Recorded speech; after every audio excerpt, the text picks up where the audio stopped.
Not wearing my. Oh, okay. So I've been waking up, and I woke up and I looked. It was like 1 o'clock, and I'm like, you know what? I'm set. I got 2 alarms: 4:24, 4:46. I'm like, you know what? We're sleeping until 4:46 today. I didn't even bother to get up and watch the Open, Okay. and I slept all the way till 4:46. I was very excited. An alarm doesn't wake me up very much anymore.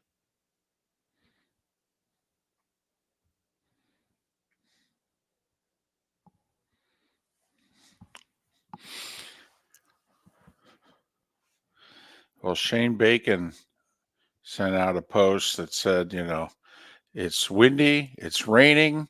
The leader just hit it into the gorge. Okay. Now, this is an open championship. Right. I mean, it's July, and they are all wearing sweaters.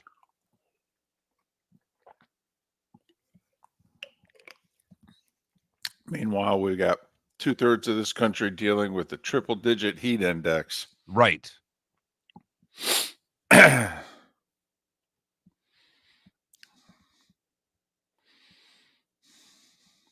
That's not at the target, Rory. That's not at the target.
Morning, Paul. And yes, baby Jules, it's the Open Championship.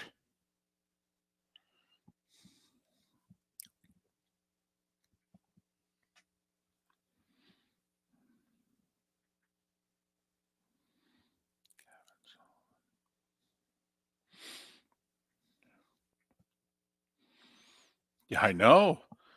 JT, who led after, was it first round or second round of the Scottish? Hadn't led after a round in 2 years. I know.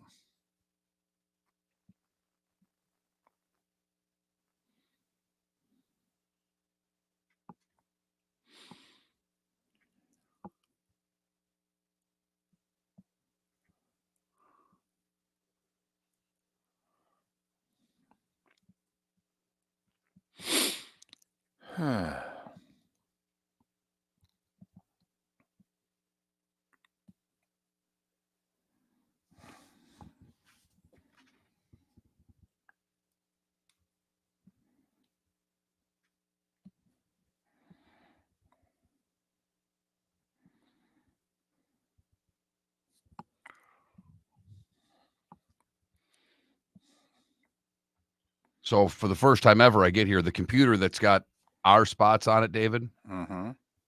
has a passcode. It's never asked for a password ever. I called Trent. Trent, you know what it is? Like, nope. I'm like, uh-oh. Finally found it on a piece of paper here.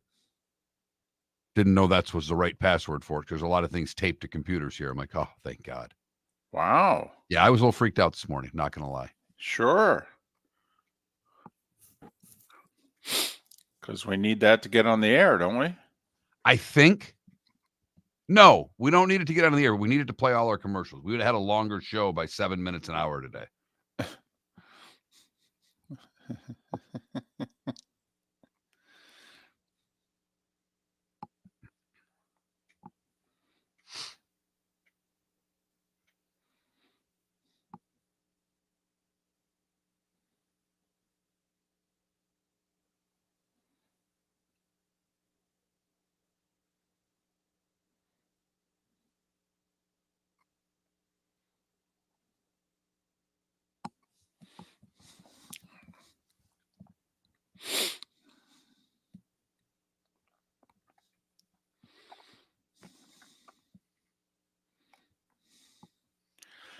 Johnny Yo, it must, for those of us of a certain age, it brings back memories. We used to have to watch the early rounds of the PGA Championship on the USA Network back in the 80s.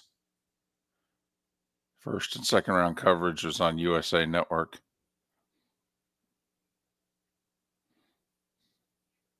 And yes, Johnny Yo.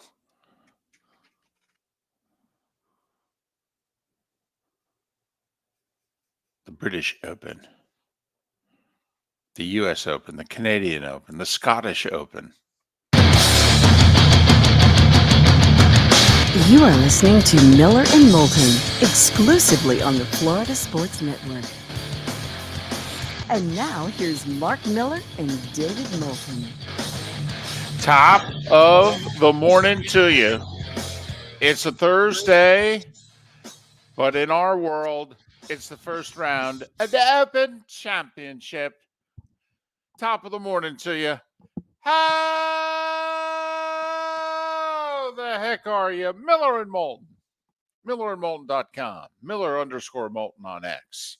And I'd like to introduce my co-host, Mark Miller, who you're not going to hear much of today, well, because there's live golf on television. Mark, take it away. Morning, David. They're in commercial break, so we're fine to have a little chat right now. I've got a couple of minutes till we come back. Well, I will say, now that I think about it, NBC is covering this, and they're in commercial all the time. So Yes. you may have to do more talking than you were planning on, because they do more commercials than they do golf. Yes, they do. They're good at that. They're going to pay for this sucker one way or another, David.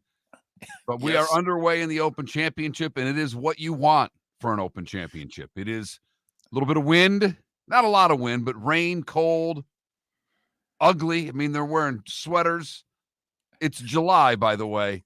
Yes, it And is. they look like they're dressed for mid-November.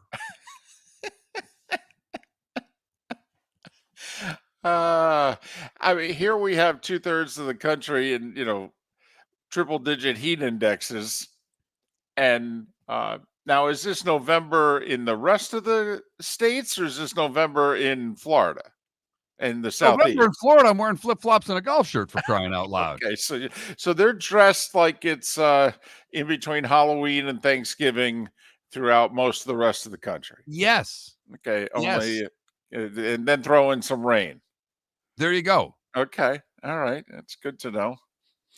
As of now, though, there's a two-time major champion atop the leaderboard, although it's a guy who's been in the witness protection program for most of the last 2 years, but Justin Thomas, JT, who led after the first round of the Scottish Open, right now is your leader midway through his round, and they're about 4.5 hours into day-long golf at the Open Championship at Royal Troon. So there. You can act as if you don't like the Open Championship, but it gives you an opportunity for 2 days on this show to work that accent.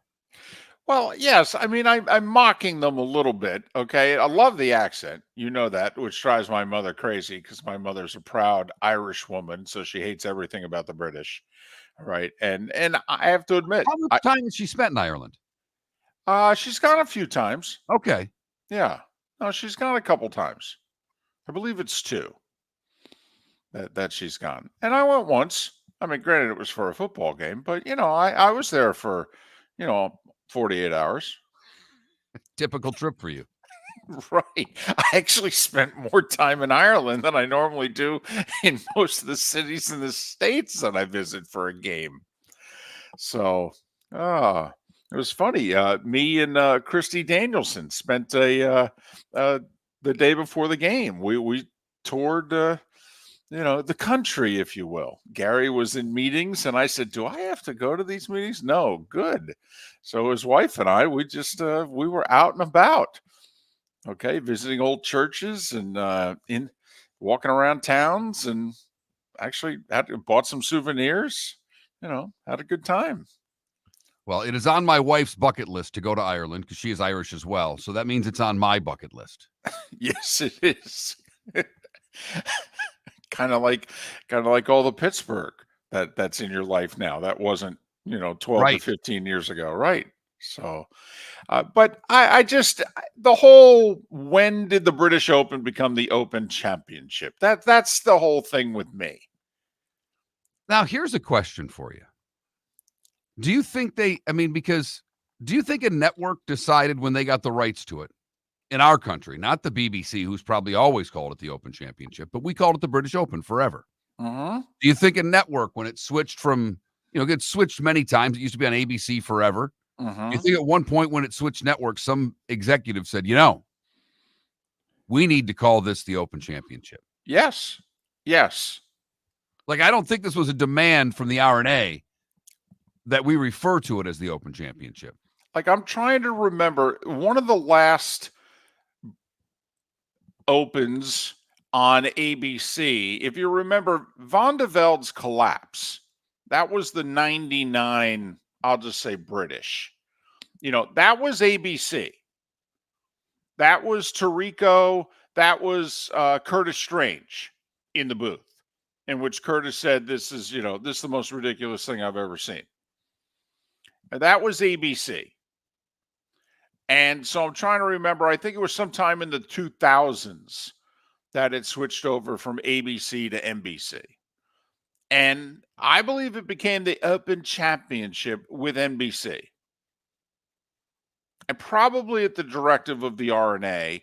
But, I mean, when Arnie went over, it was the British. Jack won 3 British.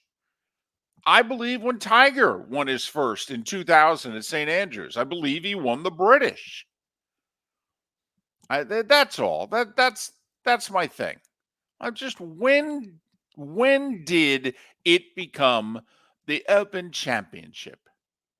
I mean, it's the U.S. Open, it's the Canadian Open, it's the Scottish Open. I mean, last week they played the Scottish Open.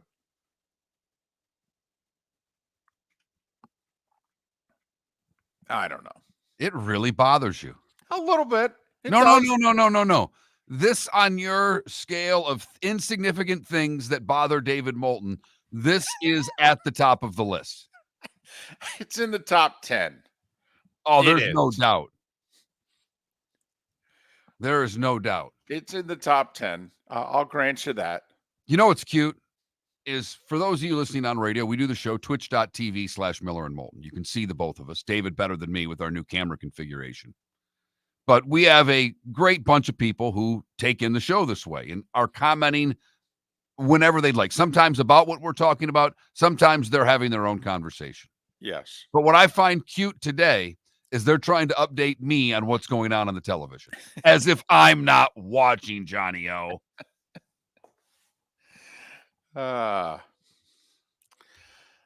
So we'll keep you updated on the Open Championship throughout the course of the show. Tiger teeing off late in the show. Scheffler doesn't even tee off till we're done. I mean, he tees off, I think, a few minutes after 10 o'clock. And they started teeing off at 1:30 this morning? Right. Yep. Yeah, they don't do 2 tees, by the way. Everybody plays 1 through 18. They don't tee off the back. Very long days, though. I mean, it's kind of like living out in the mountain time zone in this country. Okay, very long days. It's sunny until very late. Like when I lived in North Dakota, honestly, in the dead of summer, I mean, we would show sunsets on the first weather hit in the 10 o'clock news. I mean, you felt like the sun was out, you felt like till, 9:30. Was the best growing up. I mean, I grew up in Michigan, had the same thing where we had the late nights. Come home when it's dark out. I mean, that was basically the rule in the summer. Come home when it's dark out, and that was around 10 o'clock. Right before the ad hit the television that said, "Do you know where your children are?" Right. It's not a joke. No, we didn't wear helmets on bikes and motorcycles. And 9:59 p.m., the ad came on that said, "Do you know where your children are?" Oh, it's a little disconcerting. Let me look around the house and see. So overnight, and I don't know if you've heard the news yet, but longtime friend of the show and really one of the major sports figures in the state of Florida's history. Pat Williams passed away, complications from pneumonia at the age of 84, and he made Orlando a sports town. I mean, he brought the magic to Orlando. Absolutely. No doubts, no arguments. He is the reason Orlando has professional basketball. Yeah.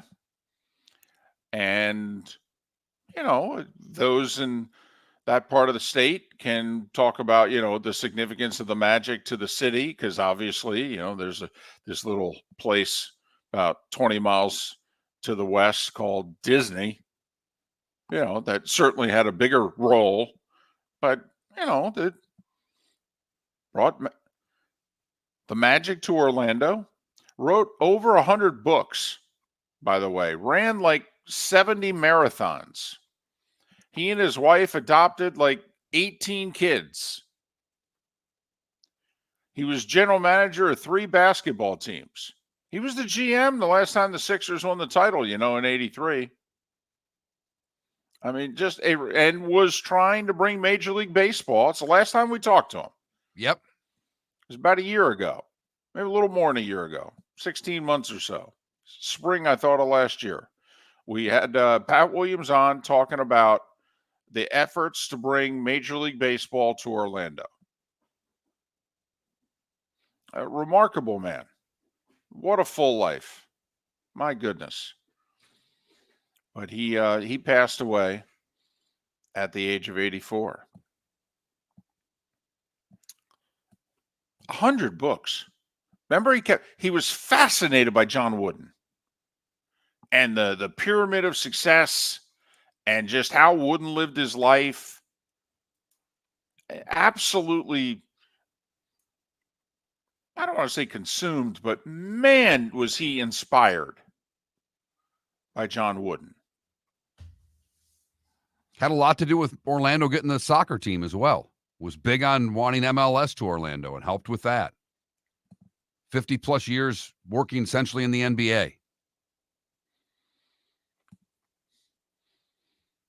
So, but the DeVosses and Adam Silver both sending out, very kind words about Pat Williams and all he did for basketball in Orlando. Well, I mean, we don't know anybody who has a bad word to say about Pat Williams. I mean, my goodness, what a gentleman. What a nice guy. Probably came on our show about 20 times over the years. I would guess that sounds about right, David. Whether he finished another book or he had another project he was starting, there was always something that Pat, and was gracious with his time and was always great to talk to. We always would say to him, how do you have the time to write another book? And they weren't, Faulkner novels or anything, but they, panned out a couple 100 pages. So we're thinking of Pat Williams and his family today. Miller and Moulton. Thanks for being with us. Located on the East Trail, locally owned Naples Tiki Bar and Grill is an outdoor eatery next to the Hitching Post Shopping Center. Island-inspired food with a true tiki theme. The best place in Naples to enjoy the beautiful weather in Southwest Florida. The Naples Tiki Bar and Grill offers a great menu for dine-in or takeout. Enjoy our famous pulled pork, huge burgers, and tiki bar cocktails. Don't miss happy hour every day from 3 to 6 and live music 7 days a week. See you soon at the Naples Tiki Bar and Grill, 11498 Tamiami Trail East. Mark Miller for Molly Maid. Why Molly Maid, you ask? Trust. Moulton was a customer for 15 years. Affordability. Didn't I just say Moulton was a customer for 15 years? Worry-free services. Our professional house cleaners are fully insured and a 24-hour warranty. Call Molly Maids today at 239-774-5839. That's 239-774-5839 or online at mollymaid.com/FTMYERS. That's mollymaid.com/FTMYERS. Hey there, Miller and Moulton with a big announcement. Our show is enjoying the best ratings we've ever had in the mornings, yet we are in real danger of going out of business. You see, the financial backing to our show has disappeared on short notice. So in order to survive, we need advertising support. If you own a business that wants to reach men 25-54 or 35-64, we are the second best show in the market. And if you want to reach the show that people listen to the longest, then Miller and Moulton is the answer. We have made a lot of businesses, a lot of money since 2006, but now we need you to advertise directly with us. If you advertise directly with Miller and Moulton, the money goes to Miller and Moulton. So please, if you are a business looking to reach men, contact us directly. Text sponsor to 21,000. That's sponsor to 21,000. This is not a joke. Through no fault of our own, the show is in need of sponsors. Miller and Moulton. Text sponsor to 21,000 or go to that Mark Miller or the David Moulton on X. You were listening to Miller and Moulton on the Florida Sports Network.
Yeah, in Jersey, the sun would set 8:30-ish.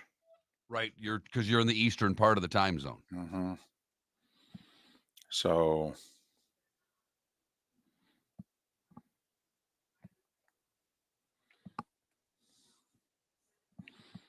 I like that you had to come in when the streetlights came on. I didn't have street lights, so it wasn't a.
There you go, Realtor Clark. Buy you guys lunch or something. I appreciate the thought. We've got weeks, not months. We've got weeks to figure this out. So that's what I was saying yesterday. You guys want to help us? If you know a sponsor, if your company would be willing to talk to David or I, we'd love to come in and pitch our show.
What are you thinking for a poll question?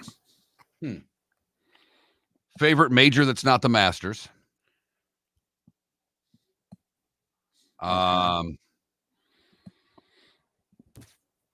Do you call it the British Open or the Open The Championship? British Open. No, I was just thinking as a poll question. Oh, okay.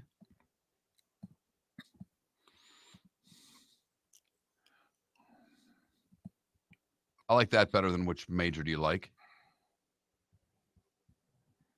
That works.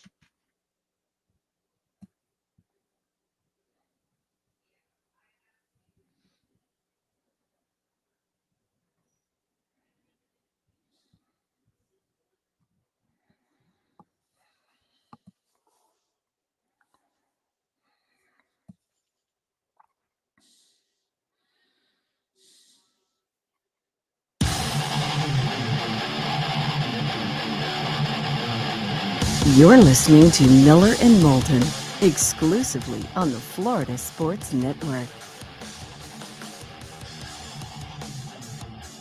21 minutes past the hour, top of the morning to you. How the heck are you? Miller and Moulton, millerandmoulton.com, Miller_Moulton on X. Good show lined up today. An hour from now, Whit Watson, who's covering the Open Championship for Westwood One. He will join us in between hits. He's going to join us while working. Don't tell his bosses. Double dipping, huh? Yep. Well, I mean, he's not getting paid by us, so I don't know. Not really a double dip, is it? Right. I mean, just, we're distracting him from his job. We're going to do it today and tomorrow. So Whit Watson to join us in about an hour. Our training camp tours, if you will, we don't go on site. We have other people on site, and we just call them and ask them, hey, how's it going? And we'll check in with the Houston Texans today. We said we're going to try to hit, somebody who covers, works for, is around all 32 teams. It's going to be tough to get the teams out west. We'll I don't know, get creative. So John Harris covers the Texans, has for a long time, part of their radio network. He'll join us. The defending AFC South champions. I know that hurts, Jacksonville. I know that hurts. And he's in Big D. I think we're catching him before he flies home. Kevin Brockway covers the Gators. It was Billy Napier and the Gators' turn at SEC Media Days yesterday, Mark. All right, we'll talk to Kevin Brockway about how life and the pursuit of happiness is going for Billy and the boys. Don't know how much or any of the SEC network you may have tuned into yesterday to watch some of the press conferences and any of that stuff, but Nick was Aflac blue yesterday. Oh, okay. Just for the record. I mean, like the Aflac sport coat? I mean, that color blue? Yes. Okay. So they maybe a little lighter than the commercial, but wow. That's what I saw. So he could have put a patch on the lapel and everything. Right. He could have done a live read, David. Speaking of which, Nick was asked, hey, who do you like to play for the SEC title this year? And he did not have Alabama as one of his two teams. Did you see that? Whew. He Not going to sit well. He had Georgia and Texas. And so you could argue it both ways. That first off, he's taken the pressure off Kalen DeBoer, right? I mean, come on. If Nick Saban says, well, I got Alabama playing for the SEC title, I mean, that's like, oh, thanks, coach. I really appreciate that. Okay, but he went with Georgia and Texas. So, there's a few Alabama players that are at SEC Media Days also. And so they were asked, hey, would you hear what Coach Saban had to say, and, not picking you guys to be in the SEC title game. And I forget who the player was, but he said, Coach Saban always told us not to pay attention to anything anybody says who's not like in these walls. And he goes, and Coach Saban isn't in the building anymore. He's over at the stadium. So anything he says is just noise. And then the guy starts laughing. That's fantastic. Yeah, that's fantastic. And I apologize because I wish I knew who it was, but I'm watching Feinbaum and he's got on a guest and they're going back and forth. And the guest is convinced that Nick's coaching again. that he will coach again, that someone's going to come up with enough money in the right program and that Nick will coach again. He's convinced by watching him the last couple of days at SEC Media Days that he's not done coaching.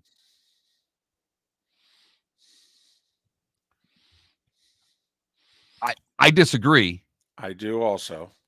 And, I give Feinbaum credit because Feinbaum really started. Okay, where's he in coach? What pro? Because he mentioned, then what about a North Carolina throws all that money? And Feinbaum just shook his head at him and said, no, he's not. He wouldn't go there.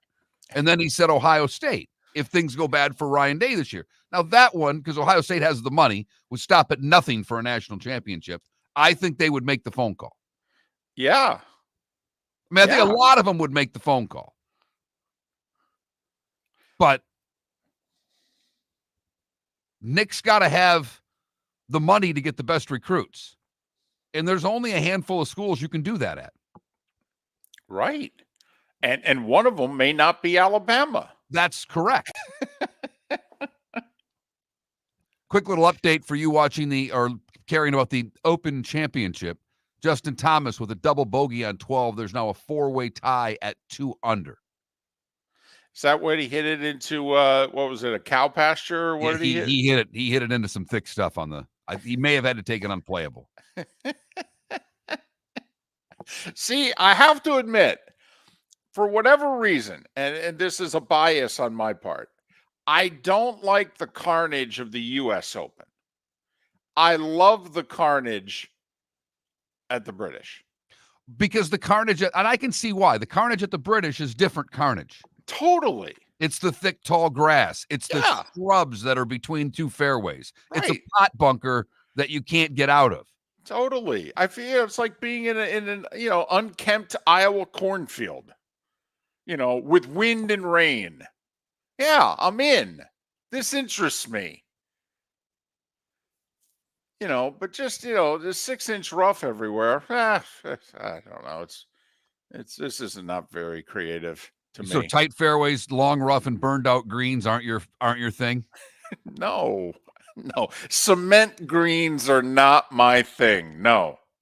And that's just for the practice rounds. No, not my thing. But hey, listen, this is a very easy question. What were you doing at 14? 14. Was just getting ready to start my freshman year in high school. Oh, so when you went to high school, it was 9 through 12? Yeah. Yeah, see, I went to junior high, 7 through 9. High school for me was 10 through 12. No, high school was 9 through 12. Okay. So I was just finishing up my illustrious Little League baseball career after 8th grade, David. Okay. And beginning to play, getting about this time of year, I was probably getting ready to play golf for the high school. Oh. I'm very excited to play on the high school golf team. Okay. Congratulations. Thank you. I ask because a 14-year-old played in the MLS last night. Yes, he did. Youngest ever to do so by like 13 days. Kevin Sullivan is his name. Apparently, he already has a contract when he turns 18. He's playing for Man U. But for right now, he's playing for Philadelphia, the MLS. He got promoted to the top club, and they were up 5-1, and so they put him in the closing minutes. And he breaks the record that Freddie Adu set many years ago. 13 days younger than Freddie Adu. Youngest ever to compete in a major professional sport at the highest level in North America, I believe. That's correct. 14. Now he's almost 15. I mean, granted, he's almost 15. Oh, well, that justifies it. He's almost 15. I mean, he's like 2.5 months shy of 15. But he's playing in the MLS. I'm with you. All right. I was midway through 9th grade. I'm still in junior high. I had just finished running cross country and was very impressed with myself that I was breaking 6 minutes on the mile. Good for you. Yeah. Like to see you do that now. No, I don't know if I could do it in a car. I'd be like Brian Dable with the 40-yard dash. how much of a head start would I have to run that time? I think if you put me, you know how the quarter mile laps? I think if I only had to run one lap, I could run it in the same amount of time I used to be able to run 4. I don't think you're wrong. And that's But not a knock. That's just a fact. so, just everybody, when you go through your day today, what were you doing at 14? Because there was a 14-year-old that played in the MLS last night. Visit Jason and Todd at the Diamond District. The gift of a natural diamond began its journey 3 billion years ago. Far before it met you, its home is over 100 miles deep within the earth. A natural diamond is the oldest artifact you will ever touch, and each is one of a kind, much like what it symbolizes in your life. Jason and Todd at the Diamond District would like to meet you personally and share their love of natural diamonds and the positive impact of purchasing a natural diamond. Did you know that your natural diamond helps support the livelihood of millions of people worldwide and that it saves animals from extinction? We promise that in our vault sits the largest selection of GIA certified natural diamonds at the most competitive prices in the world. We won't need to make calls to find you one. Jason and Todd truly care about you, their community, and the communities worldwide whose healthcare, education, and critical infrastructure benefit from natural diamonds. Jason and Todd look forward to shaking your hand and welcoming you to their Diamond District family. At the Diamond District. Hey there, Miller and Moulton with a big announcement. Our show is enjoying the best ratings we've ever had in the mornings, yet we are in real danger of going out of business. You see, the financial backing to our show has disappeared on short notice. So in order to survive, we need advertising support. If you own a business that wants to reach men 25-54 or 35-64, we are the second best show in the market. And if you want to reach the show that people listen to the longest, then Miller and Moulton is the answer. We have made a lot of businesses, a lot of money since 2006, but now we need you to advertise directly with us. If you advertise directly with Miller and Moulton, the money goes to Miller and Moulton. So please, if you are a business looking to reach men, contact us directly. Text sponsor to 21,000. That's sponsor to 21,000. This is not a joke. Through no fault of our own, the show is in need of sponsors. Miller and Moulton. Text sponsor to 21,000 or go to that Mark Miller or the David Moulton on X.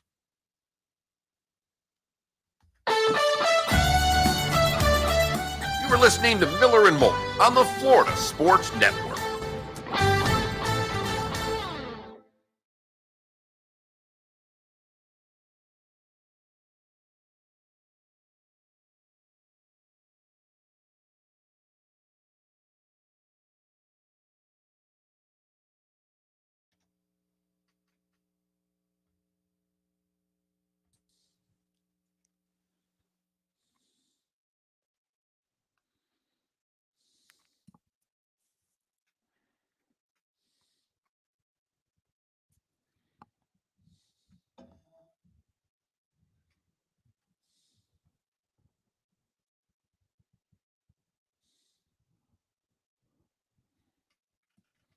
A lot more than you're paying now, Paul.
An insignificant today was the day when, David. This is the day the Phillies fired Pat Corrales while in first place. Is that 83? Yeah.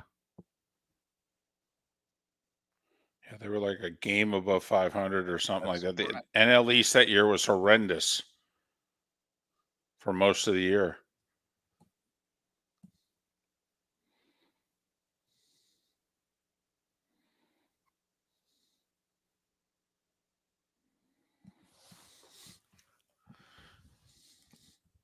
It was an old Phillies team. Rose at first, Joe Morgan at second, Boa at short.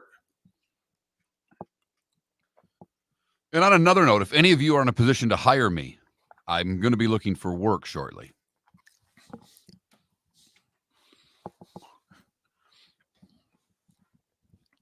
Well, these commercial breaks are going to be something. We're going to be doing job interviews pretty soon during the commercial breaks.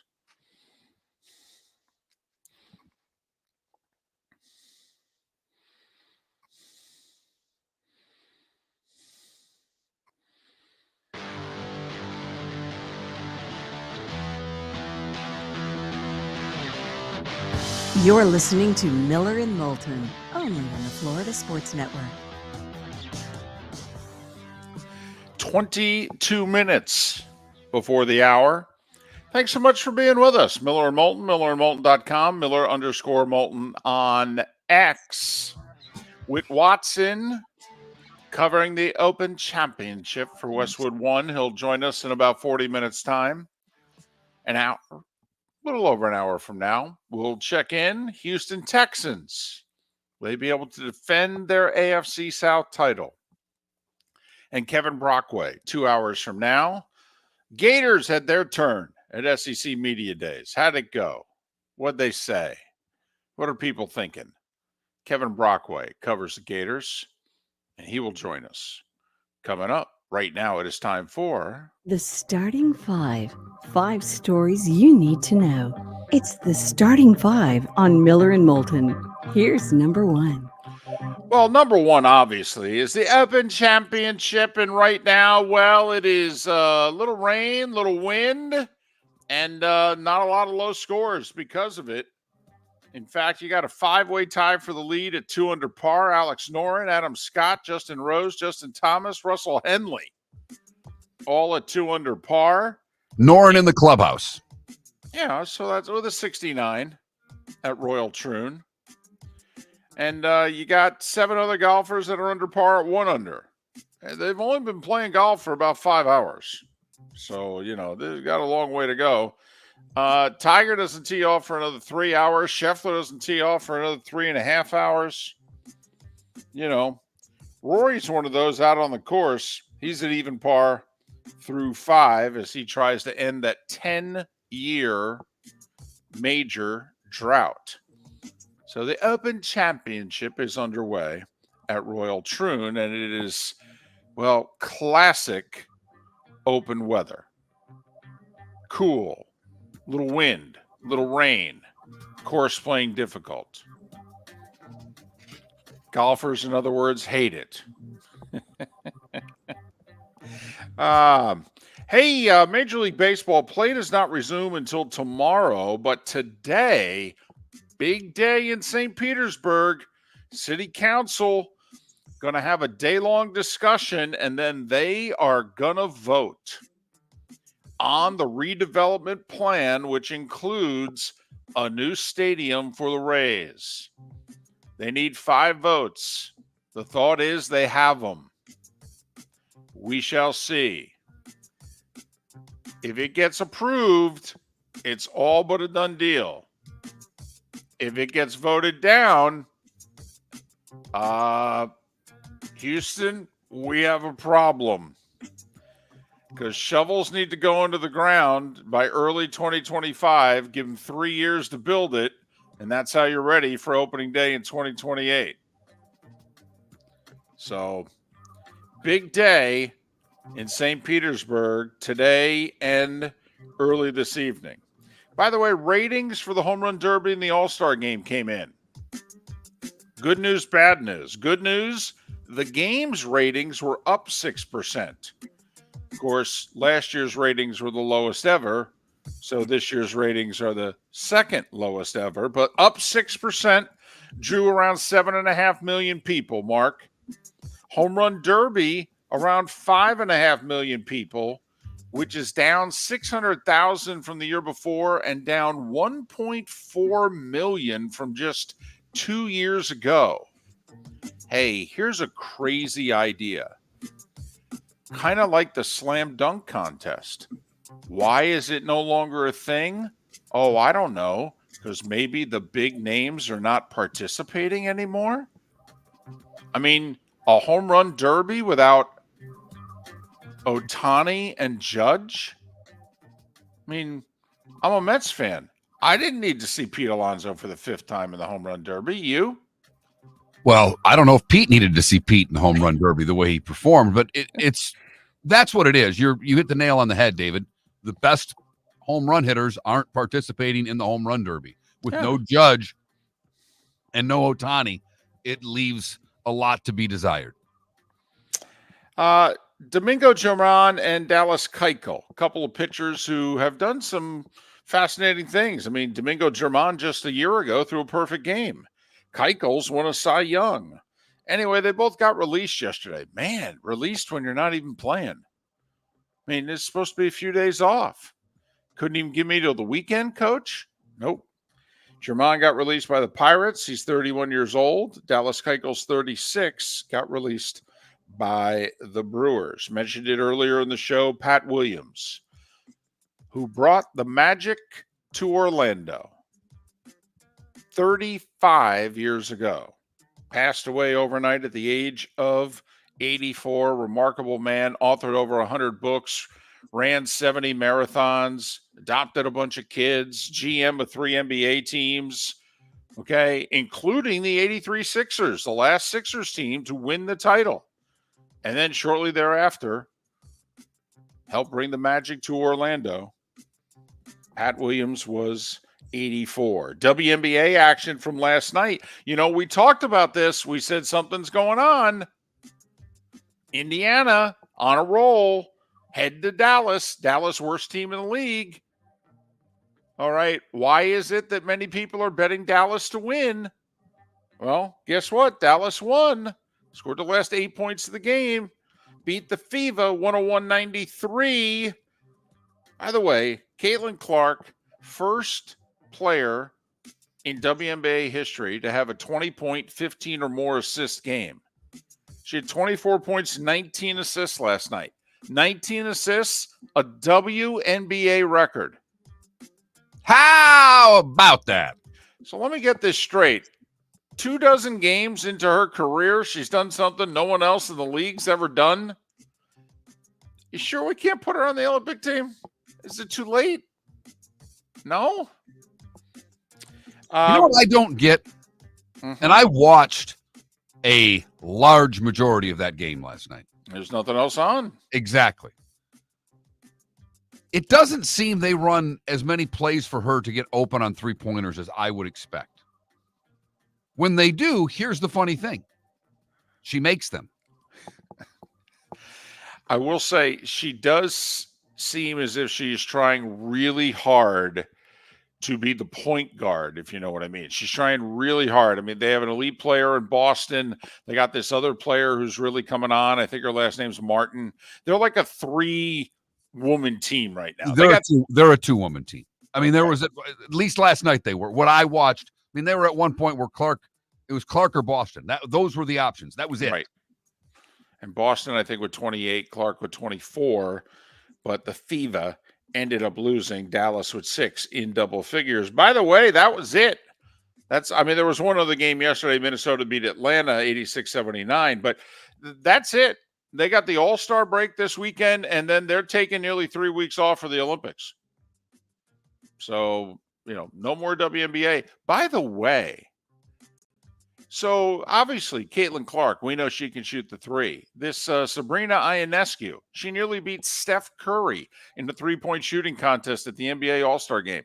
So the WNBA is having their All-Star weekend. They're having a three-point shooting contest, and neither Clark nor Ionescu are in the three-point shooting contest. Not offered enough money? Tired? I just Don't get it. right. Let's see. NBA. This is interesting. I could see us talking about this next week. So the reports are the deal is done. The media deal is done. The NBA with ESPN, with NBC, and with Amazon. Turner has 5 business days to match any one of the 3 offers. They reportedly are going to match the Amazon offer. Here's the problem. The NBA goes, yeah, dollar for dollar, your matching Amazon is not equal because you don't have the streaming that they do. They're bigger than you. So, you putting up the same amount of money, that's not a match because we're not getting the same service. Turner is reportedly saying, what part of match do you not understand? They offer $2 billion. We go $2 billion. That's a match. They're like, no. It's not the same. And Turner reportedly is going to be like, yeah, see you in court. So that's interesting. That's very interesting. Especially since the season starts in less than 3 months. So, Team USA, by the way, whooped Serbia in a friendly. I know they don't call them friendlies, but we'll just, the soccerization mark of our country continues. We'll call it a friendly. Team USA 105, Serbia 79. These two, by the way, are going to meet first game of the Olympics in about a week and a half. So there. What else we got? SEC Media Days. It wraps up today. Florida and Billy Napier in the spotlight yesterday. Napier had a few interesting things to say. The most interesting thing, Mark, that I took from it, he says, listen, when I took over, we didn't have $1 of NIL money to offer. Next year, we're going to have 12 to 15 million a year to offer. Okay. Just to give you an idea as to what it costs, the price of business. So that's your cap. Well, it's Florida's. It may not be Ohio State's. Like the Gators or the Phillies and the Braves and, Ohio State's, the Dodgers and the Mets. Right. No. I got you.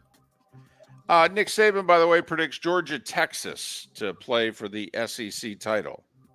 He didn't coach either school, although a couple of his assistants do coach at both those places. Kevin Sullivan made U.S. sports history last night, became the youngest at 14 years and 293 days to play in a major North American sport at the highest level. He played for Philadelphia in an MLS match last night. He got in the final 10 minutes. He's 13 days younger than Freddie Adu. Remember Freddie Adu? I do. Who turned out to be much ado about nothing? That's exactly right. Let's hope for Sullivan's sake that's not the case with him. Right. Freddie Adu, by the way, who's only 32 years old. I mean, that's how young he was when he first appeared on the scene. So Kevin Sullivan making history last night. And finally, just, for the hockey nerds out there, of which Miller and Moulton are 2 of them, Evgeny Kuznetsov, pretty talented player, could have argued should have won the Conn Smythe 6 years ago when the Caps won the Cup. He got traded to Carolina at the deadline. He still had a year left on his contract. He was costing both Carolina and the Caps about $4 million on each cap. Yeah, he decided, I'm done with the States. I'm going back to Russia. I'm playing the KHL.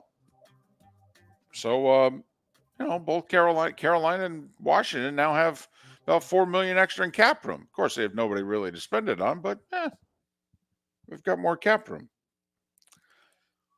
And at 9 minutes before the hour mark, that was the starting five every weekday morning at this time on Miller and Moulton. Justin Thomas chased the double with another bogey, so he's a shot back at 1 under. Bryson DeChambeau is 5 over through 7.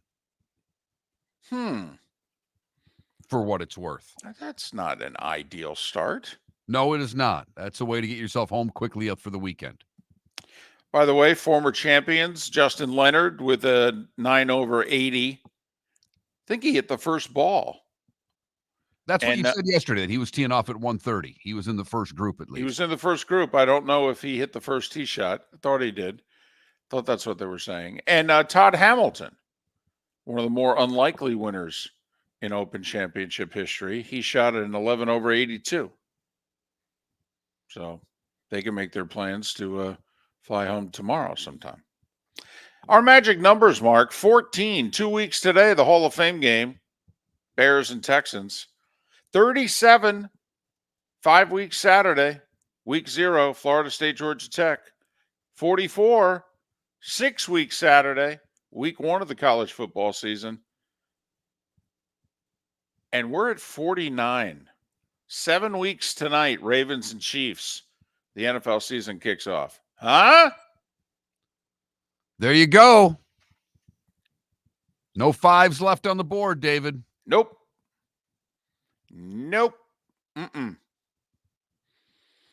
And by early next week, every single NFL team will have all their veterans in and will have training camp underway. Great little show lined up for you today. Whit Watson will join us next hour. He is covering the Open Championship. John Harris and Kevin Brockway in the 8 o'clock hour to talk a little Texans and a little Gators. Miller and Moulton. Thanks so much for listening. Miss any of the show, go to millerandmoulton.com. We'll have a poll question on the other side right here. Where else? Miller and Moulton. Hey there, Miller and Moulton with a big announcement. Our show is enjoying the best ratings we've ever had in the mornings, yet we are in real danger of going out of business. You see, the financial backing to our show has disappeared at short notice. So in order to survive, we need advertising support. If you own a business that wants to reach men 25-54 or 35-64, we are the second best show in the market. And if you want to reach the show that people listen to the longest, then Miller and Moulton is the answer. We have made a lot of businesses, a lot of money since 2006, but now we need you to advertise directly with us. If you advertise directly with Miller and Moulton, the money goes to Miller and Moulton.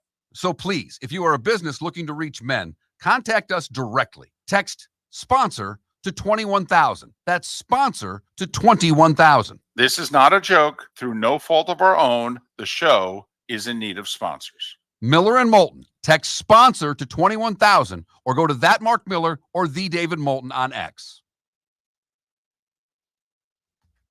Hello, friends and family of Southwest Florida. Are you looking to tap into the electric vehicle market? Well, look no further, because we here at Southwest Florida Golf Carts have just what you need. E-bikes, golf carts, LSVs, scooters, and more. Come down and talk with one of our experienced sales reps, have a soda and a smile, and you could be cruising the streets in your new EV today. Stop by the store or visit our website at flgolfcarts.com and enter for a chance to win $100 off your next purchase by answering John's monthly sports question.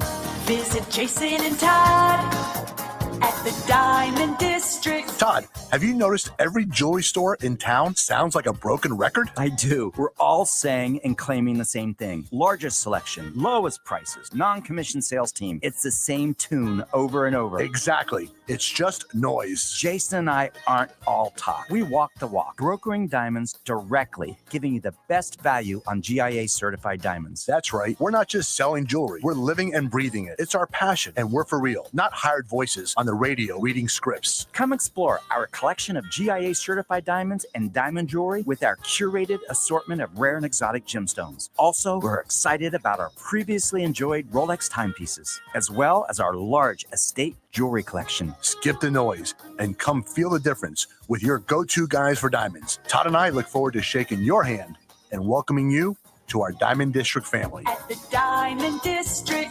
Mark Miller for Molly Maid. Why Molly Maid, you ask? Trust. Moulton was a customer for 15 years. Affordability. Didn't I just say Moulton was a customer for 15 years? Worry-free services. Our professional house cleaners are fully insured and a 24-hour warranty. Call Molly Maids today at 239-774-5839. That's 239-774-5839 or online at mollymaid.com/FTMYERS. That's mollymaid.com/FTMYERS. You were listening to Miller and Moulton on the Florida Sports Network.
I'll tell you what, if this is a day where you got 2 unders as low as you can get and 8, I'll love it if there's 10, 12 guys in the hunt.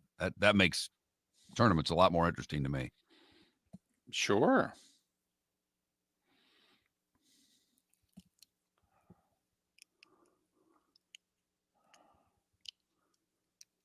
Well, it seems like conditions are getting harder because wind's picking up.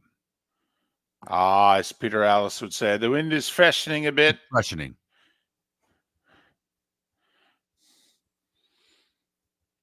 Today is a day where you've got to give it to mighty thrash. But when it's breezy, swing easy. Except if you're in the cow pasture to the left on 13.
You are listening to Miller and Moulton, exclusively on the Florida Sports Network. And now, here's Mark Miller and David Moulton. Hour 2 of Miller and Moulton on this Thursday. It's the Thursday of round 1 of the Open Championship, in which, well, conditions are hard. They're classic Open Championship conditions. What do we got? Like just a dozen guys under par right now? 2 unders leading? 6 of them at 2 under, and you're right, about 12 guys under par. But a stacked leaderboard of names that you recognize with, Rose and Adam Scott, and Justin Thomas was up near the top of the leaderboard. But it is blowing over 20 miles an hour right now, gust up to 27. It is cool. The rains have dissipated, but it is still, doesn't look like fun. It just doesn't look fun. And it's round 1. I mean, think it could get worse. Hey, have you heard the story of Cam Davis? Cam Davis is a 29-year-old Australian. There's a lot of Cams. You got Cameron Young, Cam Smith. Okay. Cam Davis, the least famous of the Cams that are on the PGA Tour. Okay. Or LIV Tour, for that matter. Right. Okay. So Cam Davis. So he's being called the angry alternate, which is a hell of a title to get. That is. That's a. So here's why. So at least Miller and Moulton do, because we pay attention to this stuff. 156 is the magic number. That's how many golfers are in the full field events, the majors. A full field PGA Tour event, they can go as high as 156. Sometimes they stop at 144, but 156 is packed to the gills. And that's what the Open Championship always does. They have a 156 player field. Although, Mark, apparently, and I kid you not, there are 27 ways to qualify for the Open Championship. It's not an exaggeration. There are apparently 27 different classifications as to how you can qualify to be in this tournament. Right. And we know a lot of them, past champions, world rankings, other major champions, etc. So apparently there's one group in which the R&A decides how many guys from this classification are going to be in the field. And they pick the number, and it's 16. And usually there's enough room for 16 golfers to then, be a part of the 156. Well, apparently this year, so many people qualified in the other 26 criteria that when they added those 16 golfers, the number became 159. And the RNA just said, well, I guess we're going to have an extra 3 ball. Well, then one golfer, David Duval, withdrew. Then another golfer withdrew, Sebastian Soderberg. So now the field's down to 157. All right. Cam Davis is the first alternate. He was the first alternate last year. He didn't get in last year. So he thinks he's 1 away. They said, no, you're 2 away. He goes, what are you talking about? And they just said, yeah, I just don't know what to tell you. The field is 156. And they're like, well, it was just 159. And he goes, yeah, well, we didn't want it to be 159. We want it to be 156. So you technically right now, you're 158. You're on the outside by 2. You need 2 more people to withdraw in order for you to get in the field. And that's not likely. 2 people to wake up this morning and for, bad back, whatever, just, I'm not playing in this, and so the likelihood is he's going to be left out again. And he was first alternate left out last year. Here's where it gets even more crazy, if you will. 2 years ago, Mark, he was like the 6th alternate. And he asked an RNA official, what are the odds? And they said, yeah, you're not getting in. So he didn't go. And guess what? Oh, no. He would have been in Oh, no. if he had shown up. In my best TikTok voice. Oh, no, no, no, no, no. Oh, boy. That's terrible. So he's been an alternate 3 years in a row. 2 years ago, he would have been in the field, except he was told, yeah, don't spend the money. Well, You're what not getting alternate was Daly when he won the PGA? in. 9th, I believe. I'll look it up. I thought he was the 9th alternate. I'll take your word for it because I know it was deep. I know Yes. that, it was, and I was thinking 7th, but I didn't have the number, but I thought it was a pretty deep number. Wow. 6th alternate doesn't show, and he would have gotten in. Would have First gotten alternate- in 2 years ago. First Yep. alternate last year doesn't get in. First alternate or second alternate this year likely to not get in. Right. So he would have gotten in as 6th alternate, doesn't get in as first alternate. This year, he's first alternate. 2 guys have withdrawn, but because they overfilled the field, he needs 2 more to withdraw to play. He's hanging out next door at like Royal Liverpool, practicing, okay, waiting for the call. By the way, Daly, 9th alternate. Nick Price was the guy who ended up withdrawing to get Daly in. He wins. Nick Price then does what? Wins the PGA the next year. So a 5-way tie for 2 under at the lead. Alex Noren in the clubhouse with a 69 as they are playing in the wind at Royal Troon right now. And as Mark said, the wind is freshening a bit. But you said that the wind, the rain and the wind, it's getting windy, but it's not raining really It's not anymore? raining. It's not raining. Darn. No umbrellas are out there. No rain gear out there. They're all in sweaters. Man, I love it when they got to break out. Although as a caddy, I always hated the rain as a caddy. Right, because you got to have, that's extra rain. That's rain gear. It's another bit of weight in the bag. It's more stuff you got to carry around. And then, your towel gets wet, so you need another towel quickly. You got to keep the handles on the club dry. Okay. I don't know about you, Mark. I always seem to be looping for a slow player. So he's standing out in the rain, okay, for 30 seconds. I'm like, hit the ball. The handle's getting wet. You're a 15 handicapper. Why are we even out here right now? You hate your wife this much? Come on. I'll take less money if we go in now. But anyway. So there you have hate it. Your wife this much. Why are we out here? And that's the other thing. Mark, come on.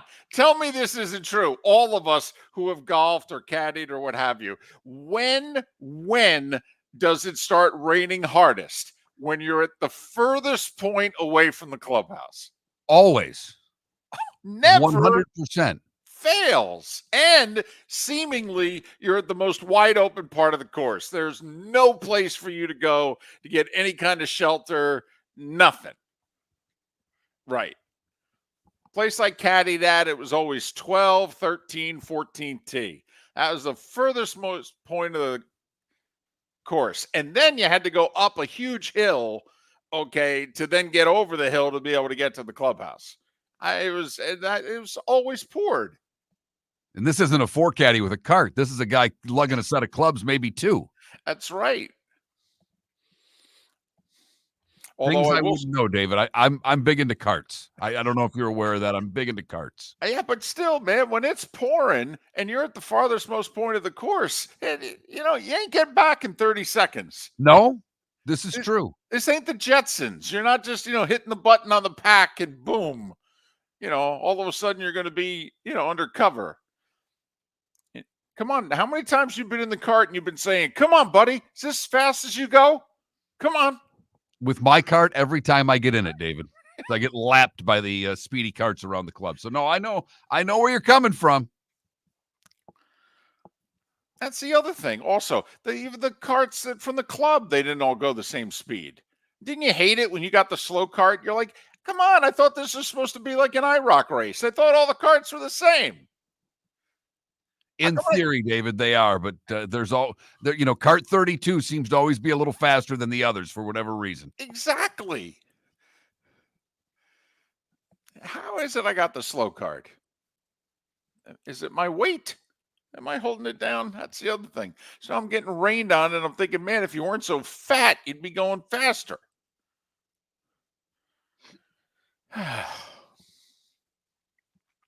Wow.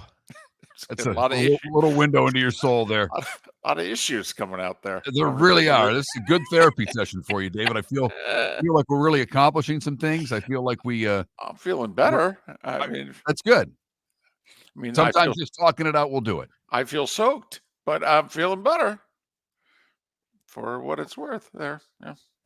Whit Watson, he'll give us an Open Championship update in less than 10 minutes. A lot of guys packed near the top of the leaderboard, 2 under leading, as we've talked about. It's windy and it's cool at Royal Troon this morning, as golf will go on all day long into the early evening. What time do they finish here? About 3 o'clock by the time we get done with them here, 3, 4 o'clock? Well, I know that the local time, the last threesome tees off at 4:40 in the afternoon in Scotland. So, you figure they play a 5-hour round. I mean, that's going till, 9:30, 9:40 at night over there, which, is 3:30 in the afternoon here. So a great day of golf for you to watch when you get done listening to Miller and Moulton. Simple as that. By the way, we're going to ask throughout the morning. We're going to ask that poll question. British Open or Open Championship? Yeah. What do you call it? Yeah. Yeah, let's get it. I'll get it up during this commercial break. How about that? Okay. What do you call it? British Open or Open Championship? Apparently, it's an American thing. Apparently, the RNA is released statements are like, we never, ever, ever, ever called it the British Open. Ever. That's you ugly Americans doing that. That's a you problem. It's always been the Open Championship, and Whit Watson talking about it next. Visit Jason and at the Diamond District. When you enter the Diamond District, you will quickly discover what makes Jason and Todd so unique to Southwest Florida. They're in the store nearly every day, and along with their team, offering a warm, caring, and personal connection. One where every moment is an invitation to elegance and sophistication. Within the walls of the Diamond District, you'll find many of America's top jewelry designers who have chosen the Diamond District as their authorized representative in Southwest Florida. Takori, Fana, H. Affy, Veragio, Christopher Designs, Shy Creations, Henri Dossi, all names synonymous with excellence and designed in the U.S. and all proudly showcased at the Diamond District. Jason and Todd look forward to sharing the stories behind these notable partnerships with you. Discover the meticulous craftsmanship and unparalleled beauty that define each piece of jewelry as you embark on a journey of timeless elegance. Jason and Todd look forward to shaking your hand and welcoming you to their Diamond District family. At the Diamond District. Hey there, Miller and Moulton with a big announcement. Our show is enjoying the best ratings we've ever had in the mornings, yet we are in real danger of going out of business. You see, the financial backing to our show has disappeared on short notice. So in order to survive, we need advertising support. If you own a business that wants to reach men 25-54 or 35-64, we are the second best show in the market. And if you want to reach the show that people listen to the longest, then Miller and Moulton is the answer. We have made a lot of businesses, a lot of money since 2006, but now we need you to advertise directly with us. If you advertise directly with Miller and Moulton, the money goes to Miller and Moulton. So please, if you are a business looking to reach men, contact us directly. Text sponsor to 21,000. That's sponsor to 21,000. This is not a joke. Through no fault of our own, the show is in need of sponsors. Miller and Moulton. Text sponsor to 21,000 or go to that Mark Miller or the David Moulton on X. You are listening to Miller and Moulton on the Florida Sports Network.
Irish football, I'm assuming you're talking about Jordan Spieth.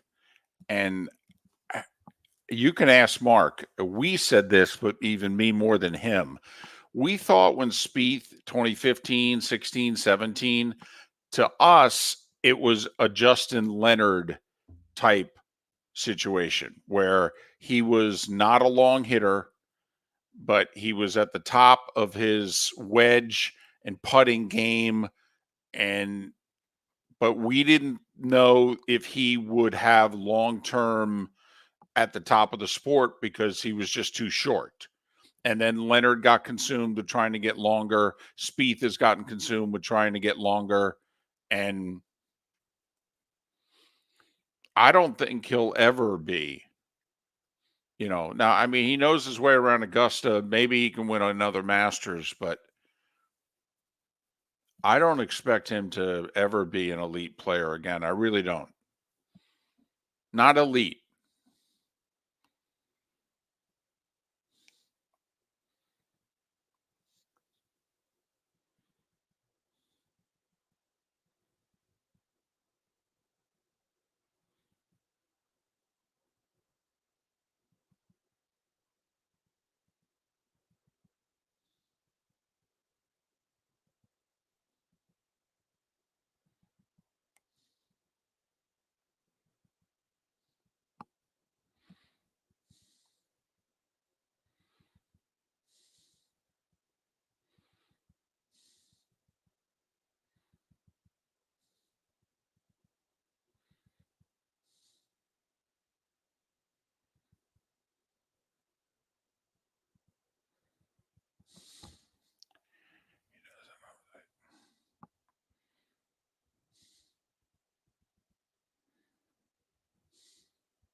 No Whit.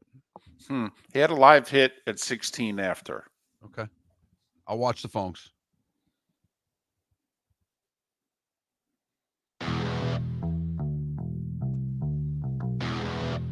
You're listening to Miller and Moulton, only on the Florida Sports Network. And now, here's Mark Miller and David Moulton. 21 minutes past the hour. Miller and Moulton, millerandmoulton.com, Miller_Moulton on X. Hope to catch up with Whit Watson here. He just did a live hit on Westwood 1. All right. Hopefully we can get through to him. We're trying to get him in between, live hits covering the Open. So if not, we can go to Mark Miller. He's live from our Estero studios. Okay. Watching it on, by the way, is it USA or Peacock? USA Network. Okay. Justin Thomas continuing to struggle. Missed the green on 15 to the right. Chipped over the green slightly. So he'll have about 20 feet to make his par to stay at 1 under. And this really makes you sad to see Justin Thomas falling down the leaderboard. It always bums me out when a guy who's always endeared himself to the crowd the way Justin has struggles at a golf tournament.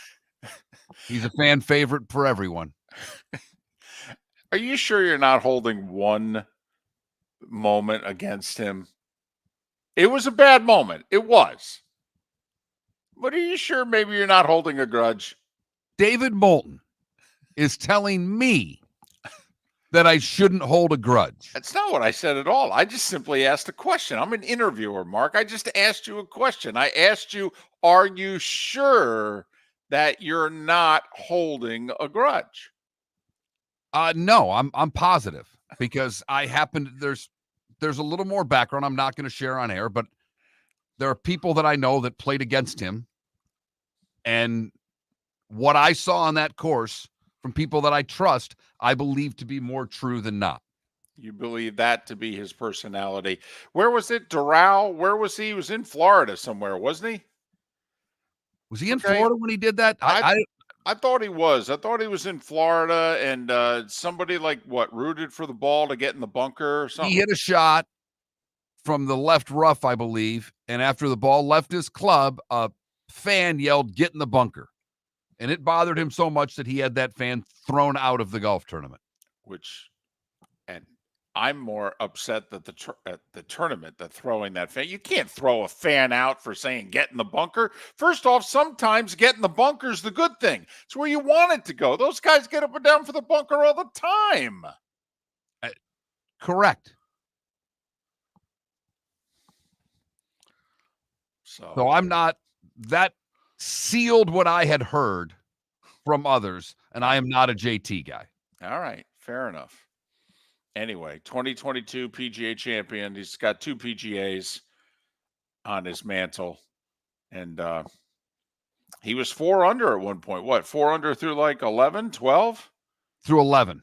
And, double 12, bogey 13. Now he looks as if he's going to make bogey on 15. And Mark is very sad about that. Completely bummed out. Might ruin my morning. Rory with a double. All right, that takes him from even to 2 over. And so, but 2 under is the lead right now. So got to figure a lot of people are going to be in this after the first day if nobody's able to figure Troon out. But here's the other thing, which we've seen. I mean, wait a few hours. It could be like the weather in San Francisco. Weather could completely change. All of a sudden, the guys at the late tee off, like Tiger tees off 2 hours from now. Scheffler, an hour and 2 hours and 45 minutes from now is when he tees off. I mean, heck, it could be completely different conditions potentially. Well, that's the crazy thing when you're playing over the course of 12, 14 hours, it seems. You obviously are going to get, I mean, you could get 3 different days out there they talk about. But will the rains come in the afternoon? That's really the question. And does the afternoon get even worse weather than what they're getting right now with winds in the 20s? But the course is playing difficult the way you want a British Open to play or an Open Championship. Which is it, David? Well, that's our poll question. I mean, to me, it will always be the British.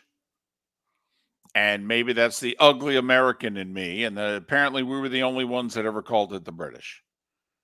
Apparently the rest of the world called it the Open Championship. I don't know. Growing up, I was always told that Arnold Palmer saved the British Open. That's what I was told. When he decided to go over there and play in it in 1960, that the tournament had fallen off. The great American players weren't going over anymore. Hogan went over just the once, won it, never went back. All right, late 50s, that it had fallen, kind of like, you know, the Australian Open in tennis, where there was a time when, most of the top players in the world didn't play in it, to be honest with you. I mean, they didn't go. First off, it was played right around Christmas. They moved it back a month. But, I mean, you look it up historically. I mean, for the first half of McEnroe's career, he didn't even play in the Australian. It was on grass, and he didn't play in it. He was the best grass court player in the world, if not the best player in the world. And he wouldn't go because of the conditions and the time of the year and what have you. And so, you know, Arnold Palmer given credit for basically rescuing, and Mark, and all the golf stuff that I read and watched, he rescued the British Open. Well, my guess is, though, most of the stuff you read was from American writers. Probably. But remember, in 1964, you know, Paul, John, and the boys, what were they part of, Mark? They were part of the British invasion. Well, it wasn't the first time that they'd invaded. See, that was a play on something that had happened before. I know, but it had been a while. Well, it had. And this by one a we liked while, a lot more. And by a while, I mean like 190 years. I mean a while. The music was way better in Act 2. That's all I'm saying. It really was. It really was. Although I will say, I missed the muskets. And it's true. Arch pointed out in our Twitch chat room, yeah, okay, 1812. All right, 150 years.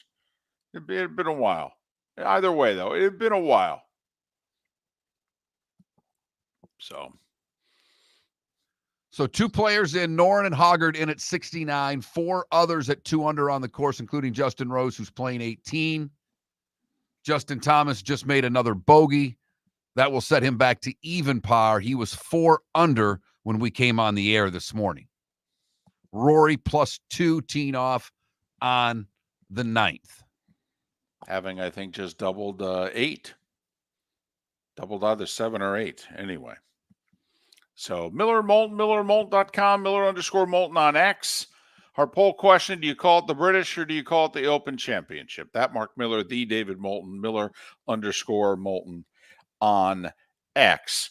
Hey, we were talking about this earlier in the week. I'm actually impressed that Nick Saban didn't pick Alabama to be in the SEC title game.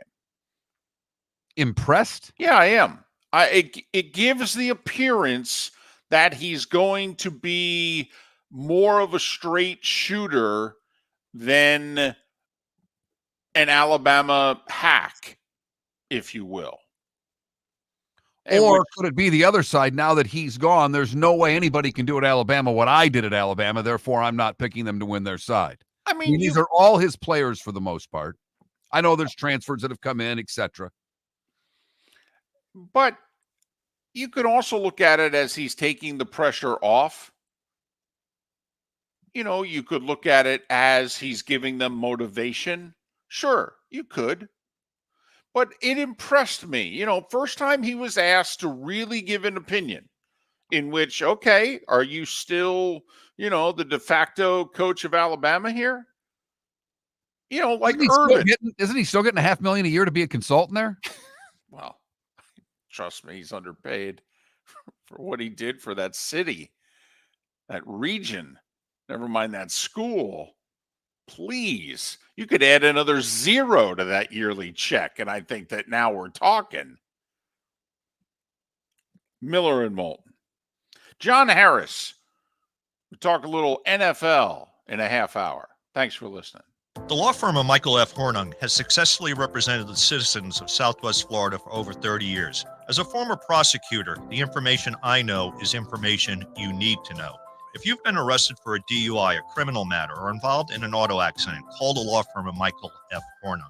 I'm a local attorney with local knowledge to assist you through the process. For a free consultation, call 239-437-0095. That's 239-437-0095. Offices in Fort Myers. Hey there, Miller and Moulton with a big announcement. Our show is enjoying the best ratings we've ever had in the mornings, yet we are in real danger of going out of business.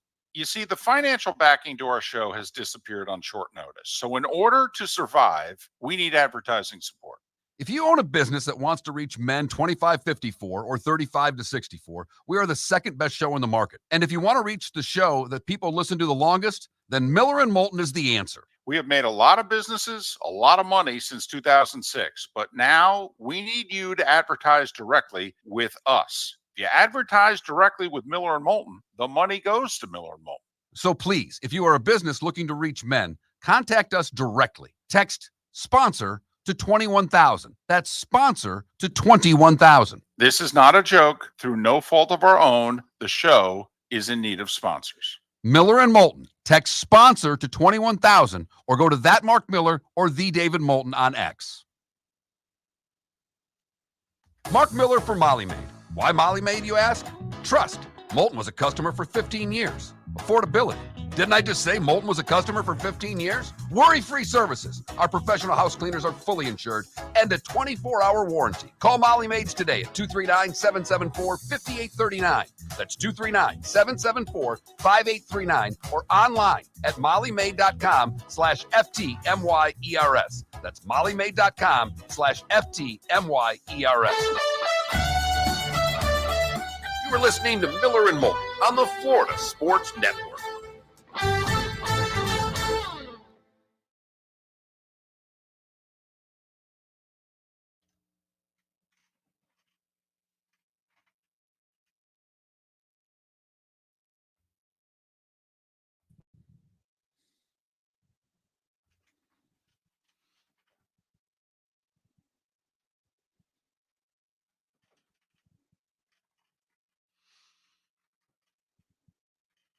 Did you happen to see? I think it's Andrew. Is it Pirloff? He was McLovin on the Dan Patrick Show. Mhm. Did you see Yep. the article he wrote about Belichick? Yep.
One of the better texts I've received.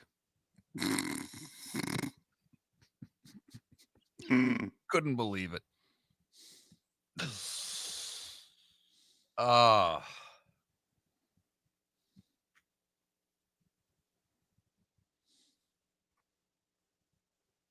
John Rahm is even through 9.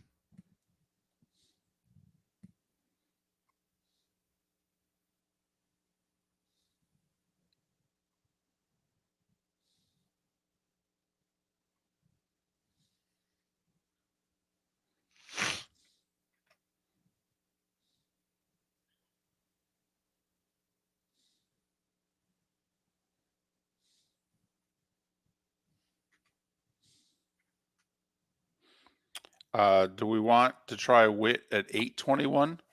Did he ask? Did he suggest? He just texted and said, "My bad. I walked away from the desk." Okay. Um, I don't think so. I think. Do you want to try 9:21? it's up to you. I'm good either way. Okay.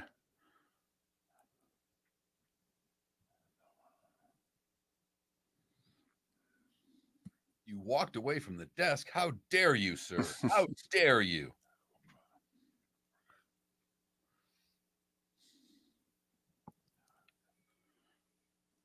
Boy, Mara in that last that was pretty good. John Mara comes in, asking about Saquon.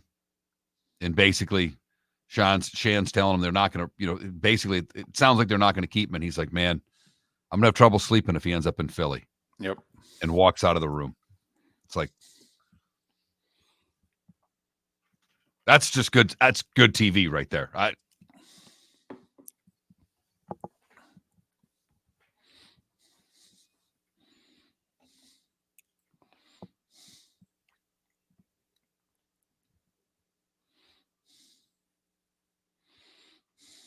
And then since I've watched 2 in consecutive days on Max, right underneath it just, other shows you might want to watch, Entourage, 20th anniversary. I'm like, I haven't seen this in forever. I've rifled through the first season and a half in a day and a half.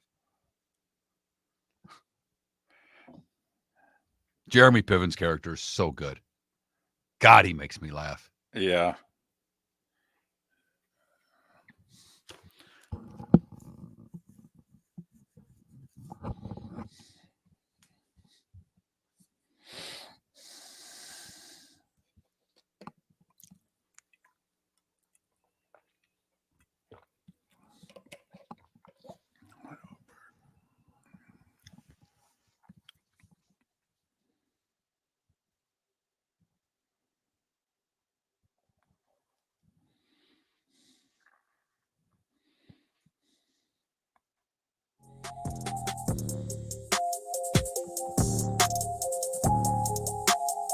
You're listening to Miller and Moulton, only on the Florida Sports Network.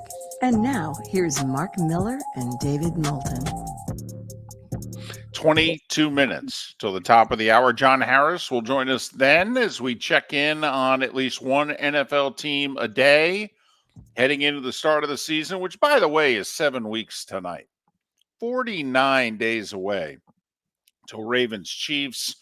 We're just 2 weeks away from the Hall of Fame game. If you guys just need to see what football looks like, if you've forgotten, new kickoff rules and everything. 37 days away till the start of the college season. By the way, our buddy Greg Swaim, who is still working despite being in hospice, and the Big 12 is his conference that he is zeroed in on for the majority of his career. He's saying that expect something big to go down by August 15th. That August 15th is the deadline where if you want out of the ACC for next year, you have to let the ACC know by August 15th of this year. And Swaim thinks that Florida State and or Clemson is going to announce that they're leaving before August 15th. He is on an island with this. Yes. He's been on an island before. No, there's no doubt. And by the way, I must have misspoke because Justin Thomas, I thought, made a bogey. That must have been for par. He came back with a birdie on 17, so he's playing 18, tied for the lead at 2 under. Justin Rose got it into the barn at 2 under. So 3 players in with 69. Justin Thomas on 18 after hitting a perfect drive looks to try to be the 4th to get in at 2 under par. Well, now I'm even more interested in this tournament because now if there's somebody at the very top of the leaderboard that you hate, all right, that makes me very happy. You'll root for him, won't you? Well, at least to contend. You'll root for him, won't you? Not to win, but I will certainly root for him to make it on the first page of the leaderboard into the weekend. Me too. I've got someone to root against.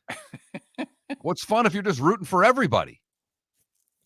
Got to have someone wearing the black hat, someone wearing the white hat. Makes it more fun.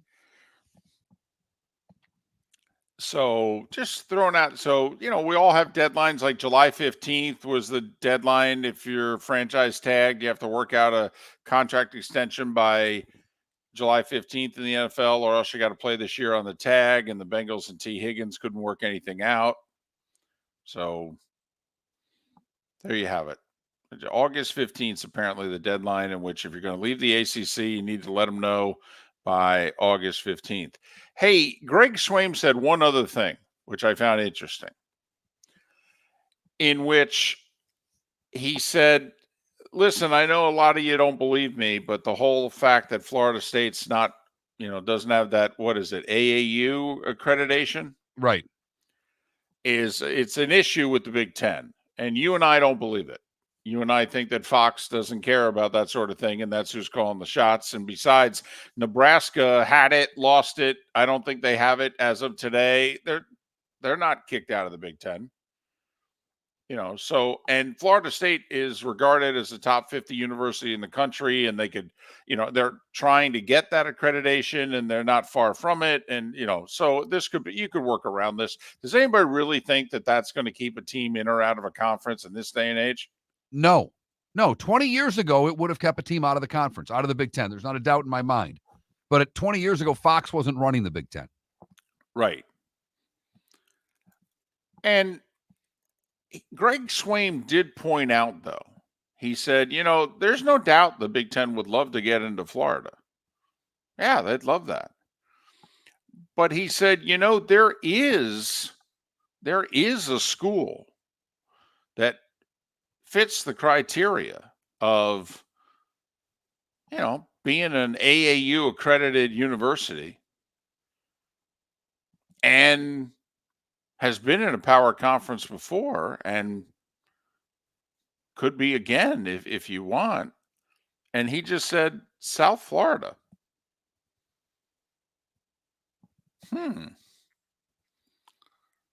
Stop. I know. Stop. I know. But you and I think they're going to the ACC, though. That when the ACC and the 4, 6, 8 teams leave, we think South Florida is joining SMU. We think, boom, they're going to be the first phone call. You and I believe that. I totally believe that. When that conference, when it's gutted, if it is gutted, That's where they would turn. We both have said that for a couple of years on this show.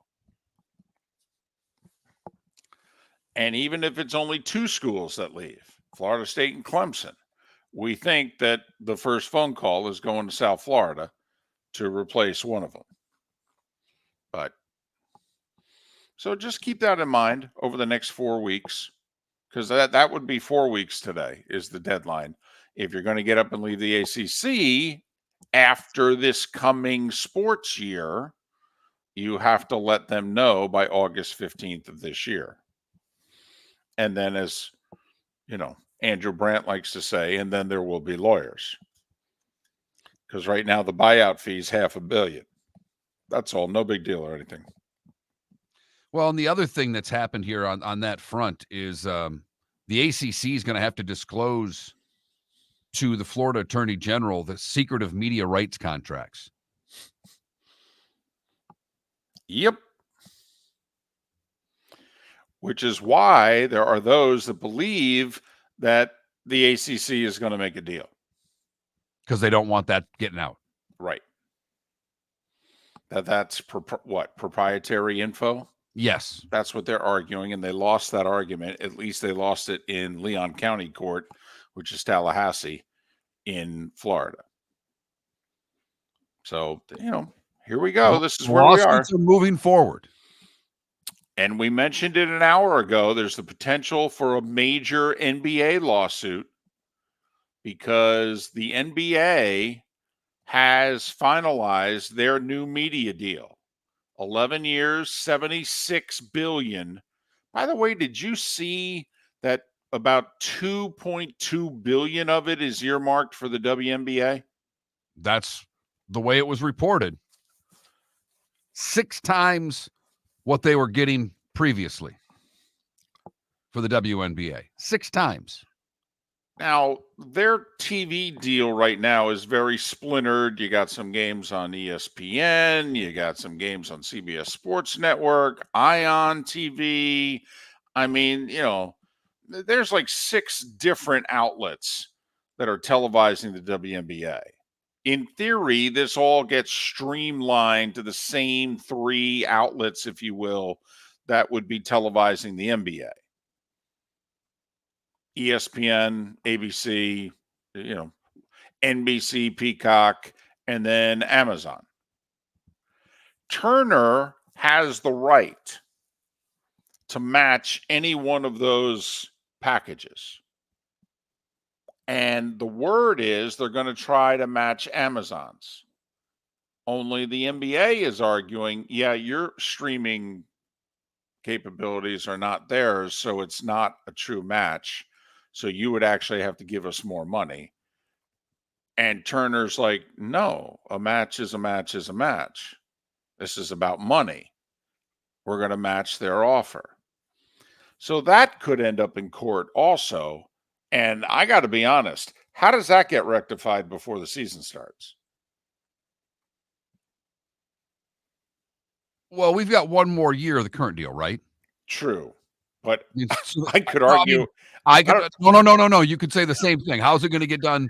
I mean, not to mention one side's going to appeal if they lose. How this gets done inside of a year's time seems like a long shot, David. Right. I mean, you got 15 months, 14 and a half to resolve this sucker. Right. Those of us who have been involved know this takes a little while. There's a few cases on the docket ahead of yours. Just saying. I mean, Adam Silver doesn't even want to step in and resolve the dispute between the Knicks and the Raptors. What's he going to do? Step in and resolve this one? Besides, he's the one signing the contract with the other guys. It's going to make for a final fun year, though, on Turner, isn't it? Those guys as lame ducks. Chuck's going to be out of control. He's already announced his retirement. Right. He has no desire to work for anyone else. And I don't blame him. No. I thought he was funny when basically asked about working for ESPN, and he damn near laughed him off laughed the question. I was like, do you know how much work you got to do there? Right. I'm not doing that. No, you guys ask a lot of us. We're on all the damn time. You got all those talking head shows? So that's what's going on with the NBA and their television contract. A little bit with the Big 12 and Florida State and what's going on there. As we try to, it's conference realignment time. Not many pieces left in this, but Florida State is the key to whatever's going to happen next. I also don't believe the argument that, like, there's a narrative out there right now that Florida State suing the ACC is hurting them with the Big Ten. I mean, there's not just a narrative, David. There's sources from the Big Ten that are claiming that they're a disruptive partner. And why would you want to bring in a disruptive partner? But, David, I don't know who their sources are. I don't know if they're university presidents. I don't know if they're athletic directors. I don't know if they're associate athletic directors. But unless one of them puts their name next to it and it says Fox Television Executive, I don't give a damn what the sources say because they don't matter. Right. Unless their name's Eric Shanks or Lachlan Murdoch, I don't think it's a good source.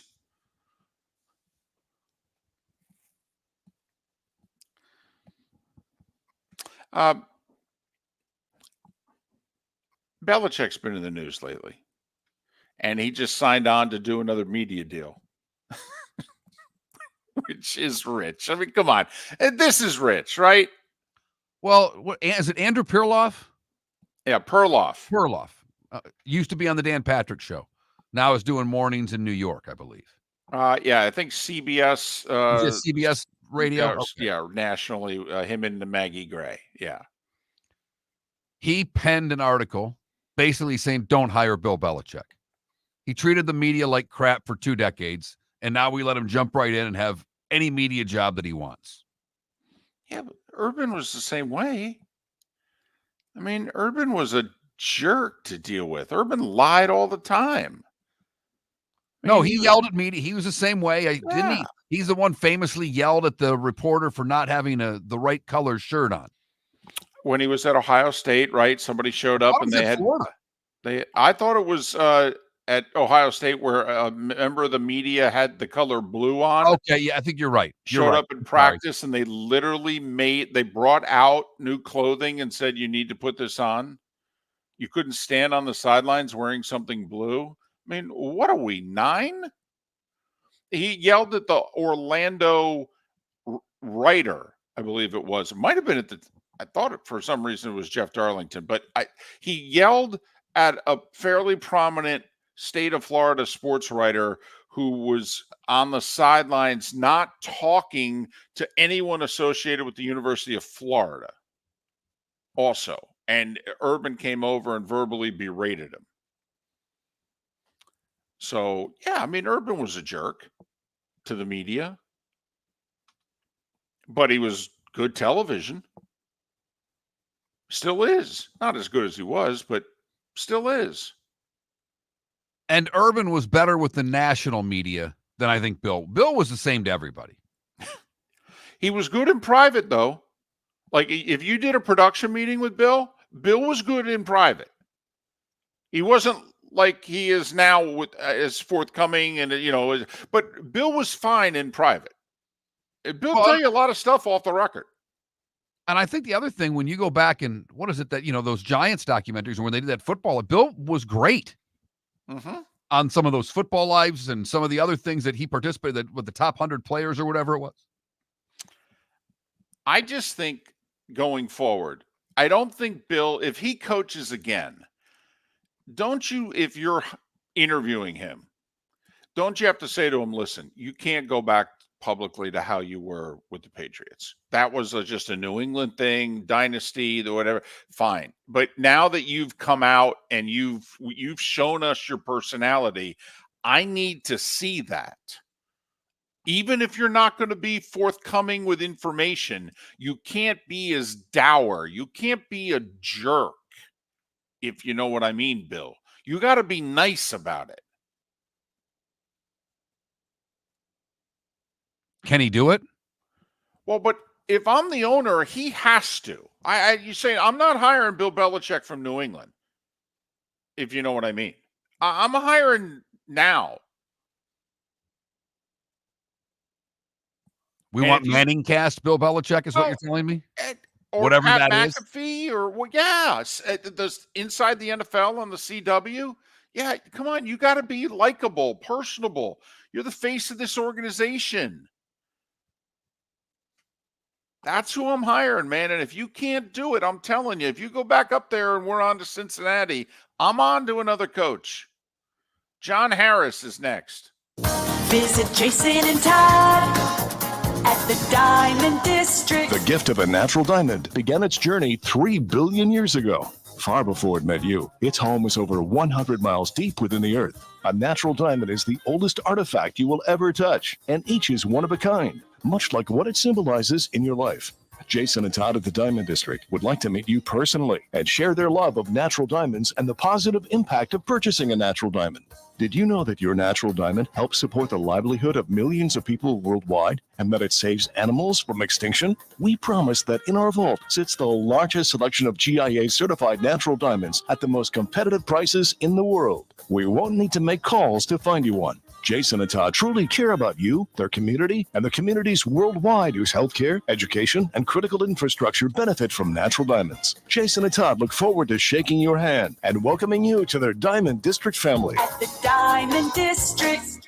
Hey there, Miller and Moulton with a big announcement. Our show is enjoying the best ratings we've ever had in the mornings, yet we are in real danger of going out of business. You see, the financial backing to our show has disappeared on short notice. So in order to survive, we need advertising support. If you own a business that wants to reach men 25-54 or 35-64, we are the second best show in the market. And if you want to reach the show that people listen to the longest, then Miller and Moulton is the answer. We have made a lot of businesses, a lot of money since 2006, but now we need you to advertise directly with us. If you advertise directly with Miller and Moulton, the money goes to Miller and Moulton. So please, if you are a business looking to reach men, contact us directly. Text sponsor to 21,000. That's sponsor to 21,000. This is not a joke. Through no fault of our own, the show is in need of sponsors. Miller and Moulton. Text sponsor to 21,000 or go to that Mark Miller or the David Moulton on X. Hello, friends and family of Southwest Florida. Are you looking to tap into the electric vehicle market? Well, look no further because we here at Southwest Florida Golf Carts have just what you need. E-bikes, golf carts, LSVs, scooters, and more. Come down and talk with one of our experienced sales reps, have a soda and a smile, and you could be cruising the streets in your new EV today. Stop by the store or visit our website at flgolfcarts.com and enter for a chance to win $100 off your next purchase by answering John's monthly sports question. Mark Miller for Molly Maid. Why Molly Maid, you ask? Trust. Moulton was a customer for 15 years. Affordability. Didn't I just say Moulton was a customer for 15 years? Worry-free services. Our professional house cleaners are fully insured and a 24-hour warranty. Call Molly Maids today at 239-774-5839. That's 239-774-5839 or online at mollymaid.com/FTMYERS. That's mollymaid.com/FTMYERS. You were listening to Miller and Moulton on the Florida Sports Network.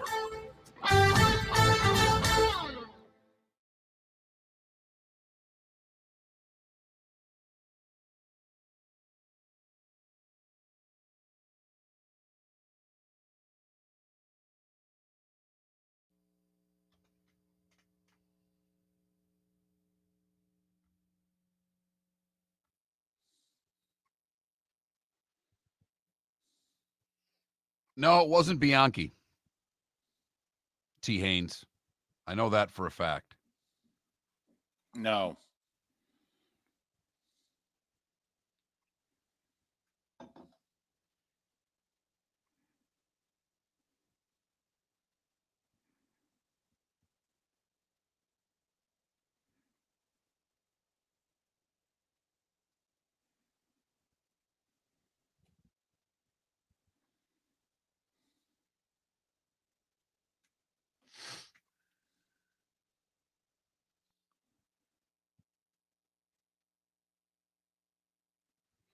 Jeremy Fowler, Orlando Sentinel.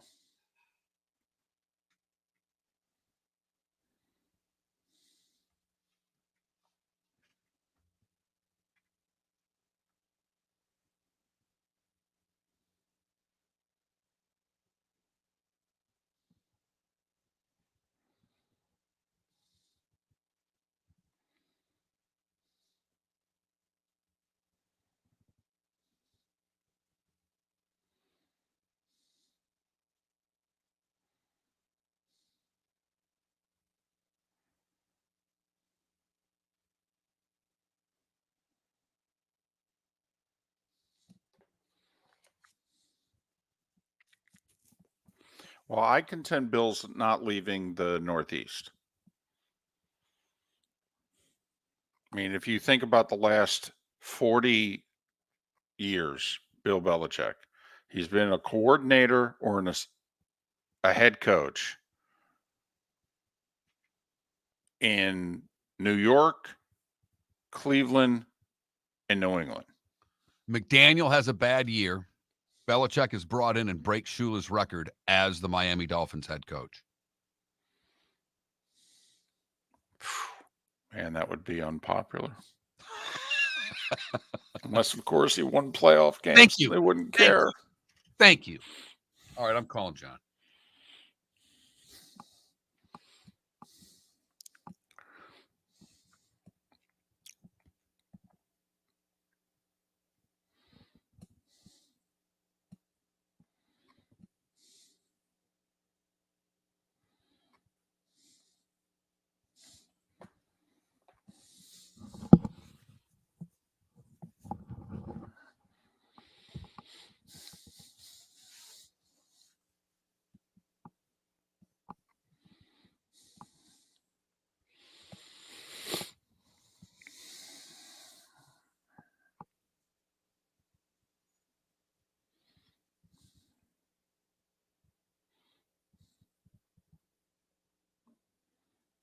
I don't know if I give as good a phone as Trent.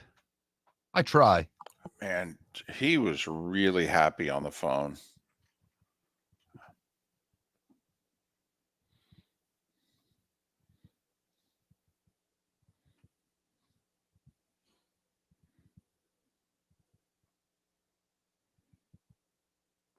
Even though he's up in the mornings because he's producing a morning show, he's got to be happy you're not calling him at 5:30 every day, isn't he? Yeah. It's only happened for 2 days.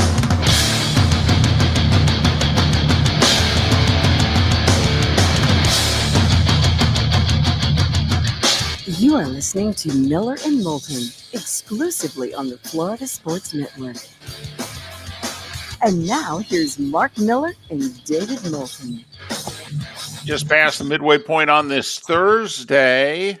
Thanks so much for being with us. Miller and Moulton, millerandmoulton.com, Miller_Moulton on X. John Harris, he's part of the Texans radio network. Also, you can read his stuff at footballtakeover.com, footballtakeover.com. And you can follow John on X, the letter J, Harris Football, the letter J, Harris Football. John, it's David and Mark. Good morning. How are you?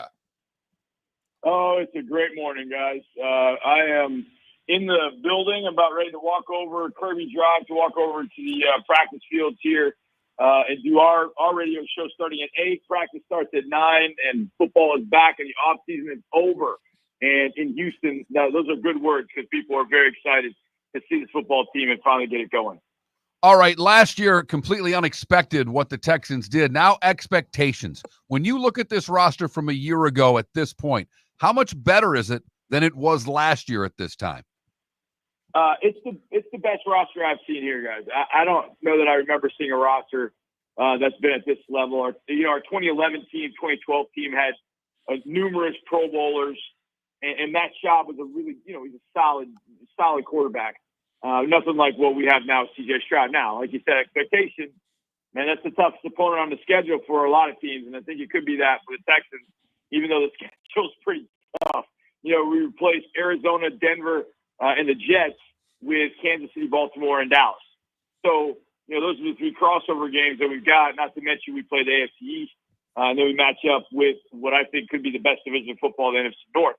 So it's tough, but expectations, you got to deal with them. The thing is, they've changed this team even from last year.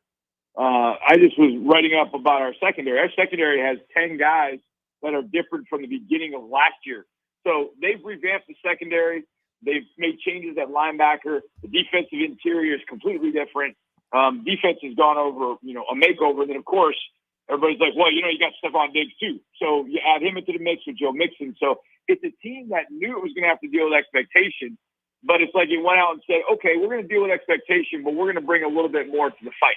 And they definitely have done that. And I think a lot of people around here are truly excited to see how they handle that. And if there is a leader, a coach that can help this team deal with expectation, keep it grounded, it's D'Amico Ryan. I think we have one of the special coaches in this league with us. Our GM, Nick Casario, is great. I feel like our GM, coach, and the quarterback are, top 5 and top 7 in the league. And that just gives us a chance every single week we go out there and just have those 3 leaders for our team. So I think they've done a really good job this offseason helping to deal with expectation. But proof's in the pudding. And obviously we'll find out when we go back to the scene of crime. Week 1, we go back to Indianapolis. And that's going to start the season and maybe tell a lot about where those teams are in the AFC South. And hopefully we're further ahead than they are.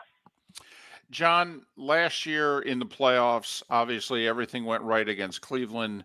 You guys couldn't run the ball for a foot against the Ravens. And I'm just curious, is that just one particular matchup, or is that still a big issue with the Texans that against maybe, good to you? Because Cleveland gave up rushing yards to everybody. All right. But you couldn't run the ball at all against Baltimore. Is the running game going to be better, or is so much of the burden going to have to be on CJ? When you talk, it's funny sometimes when, and this happens for a lot of people, when you end up talking about your team and you talk about things that went wrong, it feels like sometimes people start to make excuses for what happened. And the reality was the 5 guys that they had up front were not the 5 guys that they went into the season with. We were on our 4th center. We had a center that was actually a rookie that was supposed to play center, was playing left guard. Our starting right tackle was hurt. So we were going with a journeyman who ended up playing well, George Fant. And so our offensive line was kind of all discombobulated. And, Devin Singletary, I thought, did a good job, but it just wasn't the right fit. And Dameon Pierce really struggled last year kind of finding his role in this offense. And by the end of the year, Dameon was really just a kick returner. And it really kind of relied on Devin. And then they were going against the Baltimore Ravens. And that's just not a good matchup for anybody, especially this group. Now, they've got a lot of the same pieces back, but Titus Howard will be healthy and move back to right tackle. Juice Scruggs will move back to his natural position as center. And then you'll have Kenyon and Kendrick Green both fighting for the left guard spot. So I think you'll have more continuity in the offensive line because guys' names will end up moving back into their familiar spot. And then, oh, by the way, they went and got Joe Mixon. And I think Joe is going to give them just a shot just because he's bigger, stronger, faster than what Devin was. Devin had great vision, great quickness, great feet. And I love Devin. He's just a sweetheart. But Mixon brings a little something different to this offense. And you got to hope that Dameon Pierce in his second year does a little bit more with the running game as well. So it is definitely the Achilles heel of this offense. You guys hit right on it. But if we can just get to this average running game is what we have in the passing game, we can be very difficult to stop this year on offense. What's it going to take for CJ to make the next step? Because the first step was incredible. I mean, John, obviously, he has set back rookie quarterbacks and GMs and coaches back a decade by what he did last year. Can he make the next step? Yeah, it's funny with CJ. I actually was talking about this last night. Every first time that CJ did something, pick an event, OTAs, training camp practice, preseason game, regular season game, every time he did a first of something, it was okay. The second time, it was tremendous. And we're hoping that kind of applies to season 1, season 2. I think the biggest thing, and it's funny because I actually realized this when TJ was hurt and Case Keenum was playing. I think one of the things for young quarterbacks is to understand fronts and when you want to run the football against certain fronts. And I saw that with Case Keenum against the Tennessee Titans. Case was checking some runs and got the Texans into some run blocking schemes that got them some advantages doing that. I think that's where young quarterbacks really have to shine. Look, they understand the pass coverages. They know quarters and, that's cover 2. Oh, I know what they're trying to do here. Oh, this guy's a rat play. They know all the passing coverages. But I think the progress is when can you take advantage of a defense and run the ball and check to a run? And by doing that, going back to our previous question, if you start to run the ball and now you're checking into runs and those runs are chunks of yardage, well, now the defense will go, okay, well, we don't want that to happen. And now all of a sudden the boots and the keepers and the play action where he was really, really good become even better. And so I think to even take another step, you add in a tremendous route runner in Stephon Diggs. And so now you've got 3 guys in Tank Dell, Nico Collins, and Stephon Diggs that can get to every level of the field every area of the field and be excellent in any area that you want it to be. Screen game, deep game, play action game, intermediate game, whatever you want, he's got that now at his disposal because they've added gigs. But to me, if CJ really starts to understand the run game aspect and how that can help him and check into good runs, and now they're running the ball at a good clip because of it, man, it opens up the world for him as a passer. John, was it the comeback against Tampa? I mean, was there the moment? Because, and I know this is unfair of me to say, I mean, John, that first time we saw him with the Texans last year in that preseason game, I mean, he looked awful. I mean, he couldn't complete a pass beyond the line of scrimmage. You thought, oh, this is going to be a rough year. And then 3 months later, I saw him in person, the Colts game on the road to win the division, when he made elite throws. I mean, was there a moment? Is there a story? Is there something in which all of a sudden it was like, oh, wow, he's CJ Stroud, NFL quarterback now? Yeah, it actually happened in the first Colts game in week 2. We look awful in that game. I mean, we give up touchdowns to Anthony Richardson on a bootleg, and it looks like we haven't even played defense. And they spanked us that day. Gardner Minshew came in and completed every pass against us. And so we were down in that game badly. And so we've got to throw it. And CJ's making throws. He's dotting Nico Collins across the middle. I mean, Nico has a really good game. And we came out of there with a loss. But I remember walking in on Monday, and I was talking to the voice of the Texans, Mark Vanderman. I said, we might have something, Mark. This guy's special. And then we go to the Jaguars in week 3. And I'm telling you, Jaguars couldn't have screwed up more coverages in that game. I mean, I'll be honest about it. It was more about the Jaguars screwing it up. But CJ made throws in that game that were just jaw droppers. And we ended up getting that win, which was a huge surprise on the road. I think we were like a 9 or a 10-point underdog. And we ended up getting that win against the Jags. And CJ throws 3 touchdowns and puts the dagger in with a deep ball to Tank. And we're like, whoa, this is special. The next week in week 4, we played the Steelers. We were without Laramie Tunsil. We were without Titus Howard. And we were playing Alex Highsmith and TJ Watt. And we're like, oh, my God, he's going to get devoured. And he sliced up Pittsburgh one way and then the other. He was tremendous. And we're like, okay, this is special. But it really was that Tampa Bay game where we couldn't run the ball an inch. Vita Vea was just eating our guys up. And Bobby Slowick, our offensive coordinator, just said, okay, it's time for CJ to carry us. And he did. And that was the game where it was like, okay, he can carry us to wins, not just be a really good young quarterback. And then the next week we go to Cincinnati, and he ends up leading us on a game-winning drive to beat them 30-27. And that's when everybody was sold, okay, this dude is absolutely special. And by that point, he had only thrown 2 interceptions in his, 9 or 10 games. And we thought, this is different. This is special. And it just got better and better from that point. So hopefully going into year 2, those, the comfortability with this offense, the coaches around him stayed the same. The players around him stayed the same, plus Mixon, plus Diggs. And so hopefully, he's able to kind of open it up with all of those weapons and really become the true superstar we all know in Houston he can be. John Harris, part of the Texans media network.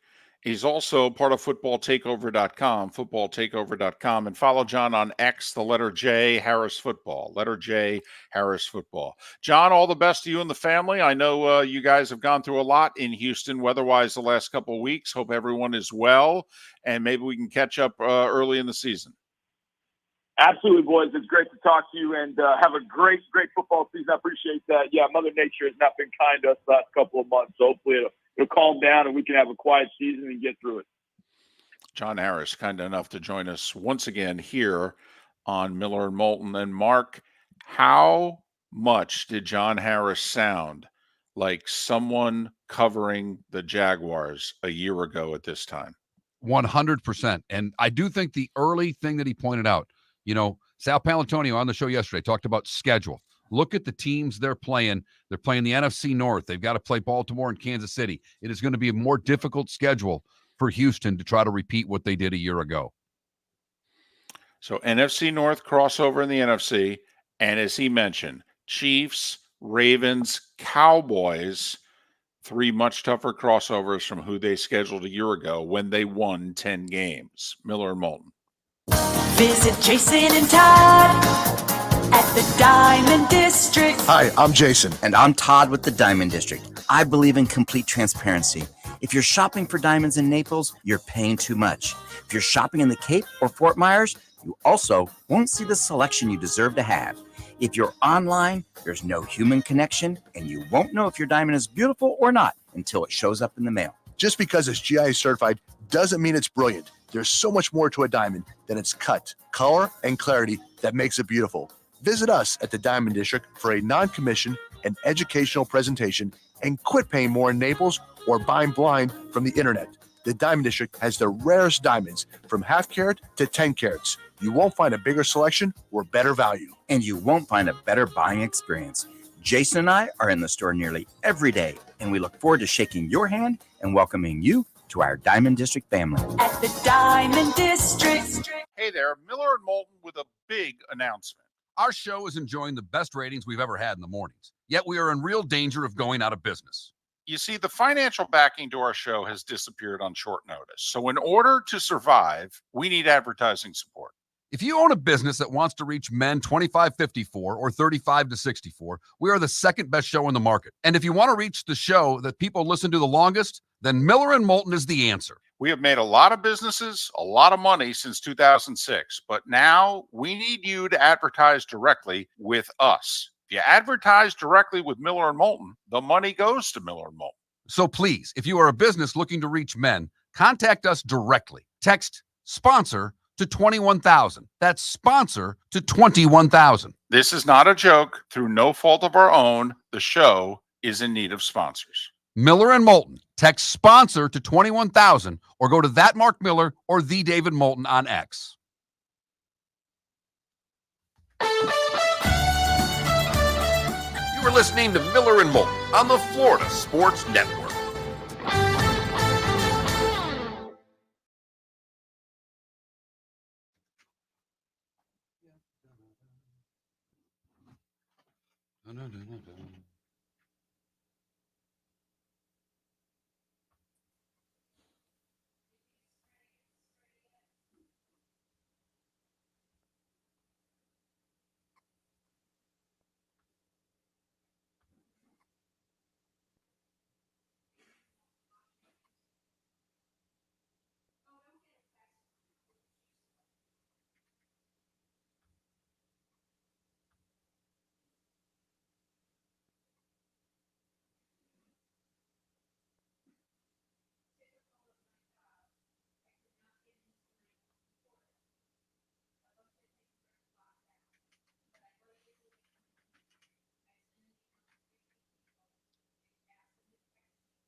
JT birdied 18. Yep.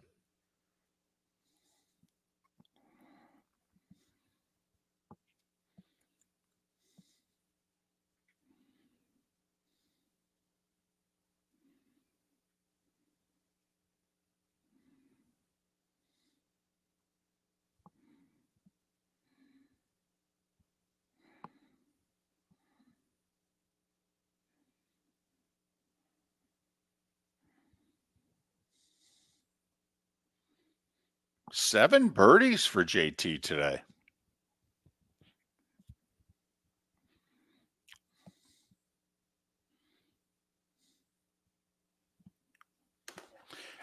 Because of the Supreme Court's decision, Irish football, he was all in on sports betting in Florida because he has big relationships with DraftKings. And once it became a monopoly,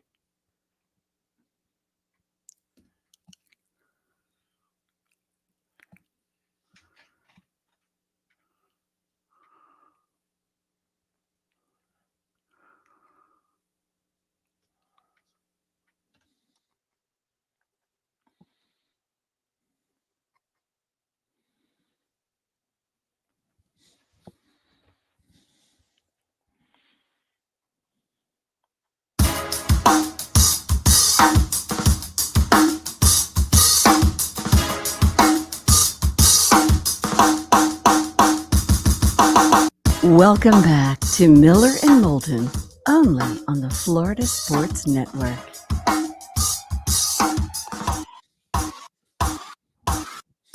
"21 minutes past the hour. Kevin Brockway covers the Gators. Gators were one of the teams facing the media at SEC Media Days yesterday. We'll catch up with where the Gators football program is heading into a very important year 3 with Billy Napier, with Kevin Brockway coming up in a little more than 15 minutes time. Mark, it's your job, since you're watching the coverage live on USA Network, to keep us updated on the Open Championship. And Mark, what's going on? Justin Thomas birdied 17 and 18, got into the barn at 68. He is your leader in the clubhouse at the moment at 3 under par.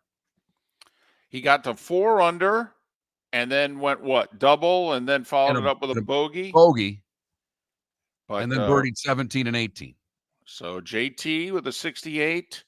There's about 4 or 5 guys who 3 of them in the clubhouse at 69. Russell Henley on the course at 2 under. And a couple guys in the clubhouse at 1 under 70, but conditions are tough. This could be fun. I like it. Give me a little more. Give me some rain next time. Apparently, it's just 20 to 25 mile an hour winds today. That's it. No rain. Throw in a little bit of rain with this over the weekend. I want the rain slickers out. I want to see an umbrella that's maybe the wind is damaging. The guy's hiding behind the umbrella. You don't want just a little bit of rain, though. A little bit of rain softens the greens and could actually make the course easier. You want some rain with wind. Yes. Right. I want where it to it's blowing look, and raining, and where yes, it just looks miserable. Yes. I want it to look like they're battling the elements. That if the wind shifts and the rain now is coming in your face and you hit the ball, and then all of a sudden you're ducking down like, oh, man. What I've not seen yet, and I'm waiting for, because Alex Noren and Hoggard and Rose are in at 2 under and Justin Thomas at 3 under. Usually there's the one British Open Championship leader that you really haven't heard of. that plays on the DP World Tour and goes out and fires one great round. And you're like, who the hell is this guy? But I've not seen that. Phil and DJ tee off in about 40 minutes. Tiger in a little over an hour. Scheffler's hour and 45 minutes away from teeing off. Rory is 5 over through 11. Ooh, that means he's made a couple doubles. Yep, he's struggling. He got off to a fine start. Well, he bogeyed one, but he made an early birdie to get back. He was, he had the par machine going for a while. Right around the turn is when Rory started to falter. So him and DeChambeau both are a mess. A mess. Because wasn't Bryson like 5 over through 7 or something? Bryson like that? shot 42 on the front. Nice. As Bob Haggard on X said, that's 40. It's 7 over 42. I think it's 35. He said, or as I like this, three under all fives. Right. And since for a lot of time, that's how I kept scoring golf. That's how I would add them up. When you're a 15 handicap, you don't do over under par. You do over under 5. Right. Over under 90. Right. That's what you're trying to figure out. Right. Yeah. Am I breaking 90 today? Am I breaking 45 each side? That's the effort right here. Need an 8 to be the first number. Needless to say, you don't want 8 to be the first number in a major. That's true. It is our poll question today, by the way. What do you call it? The British Open or the Open Championship? Right now, early voting, 2-1, British Open. We are the ugly Americans, aren't we? Yep. Tournament's always gone by. Open Championship. They've been marketing it that way now for 20 years. I don't know what to tell you, man. Arnie won British. Jack won the British. Hell, Tiger won the British. Tom won the British. Tom won 5 British Opens. Right. Okay. I mean, Tiger won 3 of them. Sorry. When he cried in Stevie's arms after his dad died in 2005. All right. He won the British Open. I think it was 2006, actually. My bad. But that's our poll question. Go to that Mark Miller, the David Moulton, Miller_Moulton on X. If you want to participate, you can always text the show at 21,000. You're probably hearing our little spots today. We'd love you to text for that, but you can text about the Open. You can text about the Houston Texans that we just talked about. And we'll talk a little Gators coming up here in a matter of moments with Kevin Brockway. Does it surprise you, by the way, that Jack and Tiger both only won 3 British? Like for Jack, it was his lowest major win total of his 18, even though I would argue it was the major, he had that 16-year run where his worst finish was 6th. I mean, for 16 consecutive years, if you tuned into the British Open or Open Championship on Sunday, Jack Nicklaus was on the first page of the leaderboard. 16 consecutive years. All the different courses in the rotation, the different weather elements. Okay. I mean, you could argue, his record over there is in way more impressive than even Watson winning 5 times. I mean, Jack was always in the final 2 groups, seemingly, for an entire generation. But he only won it 3 times.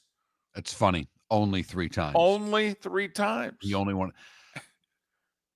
And Tiger. I'm more surprised by that record by Jack than I am by he or Tiger not winning more because of the elements. It wasn't that the only cut Tiger missed in that long run because he got caught up in the elements at the British the one year. And I think he was going for the Slam. Was it 2005 or 2002? One of the years he was going for the Slam. He had won the first 2, legs, if you will. And he played a good first round. And I thought it was the second round. Maybe it was and he got caught. The weather was fine in the morning, and Tiger teed off in the afternoon, and it was a monsoon. And he shot in the 80s. I hope it goes one way or if Tiger just puts up a middle of the road number today, whatever, puts him at 70th and he's right around the cut line. I'd love to either see him play pretty well, somewhere around, I'm not expecting him to shoot 300, but somewhere around even par, or if he blows up. Because if he blows up, someone's going to say, was Monty right in what he said? I think the British press? Now, it's the lead story over there on everything. The Monty Tiger verbal spat is leading golf coverage over there. And with Rory already 5 over, trust me, they're not going to want to talk about him. Quick sidebar. So that's going to be 10 full years now. Rory hasn't won a major. Right. And he's playing himself out of a major again on day one. And the Masters isn't for another 9 months. 9 months. I mean, he's got to figure out a way to shoot 3 under coming in to get to 2 over where I could say, okay, you're fine. He's already got but he two just got doubles. done missing the green on 12 from, out of the fairway in a good spot. So now he's got to get up and down. There's no birdies coming there.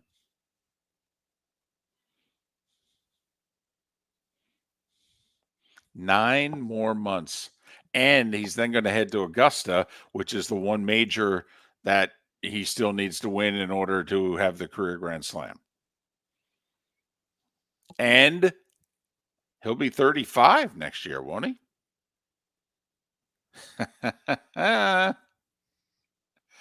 Getting late early, as they say, David. He's getting dangerously closer to 40 than 30.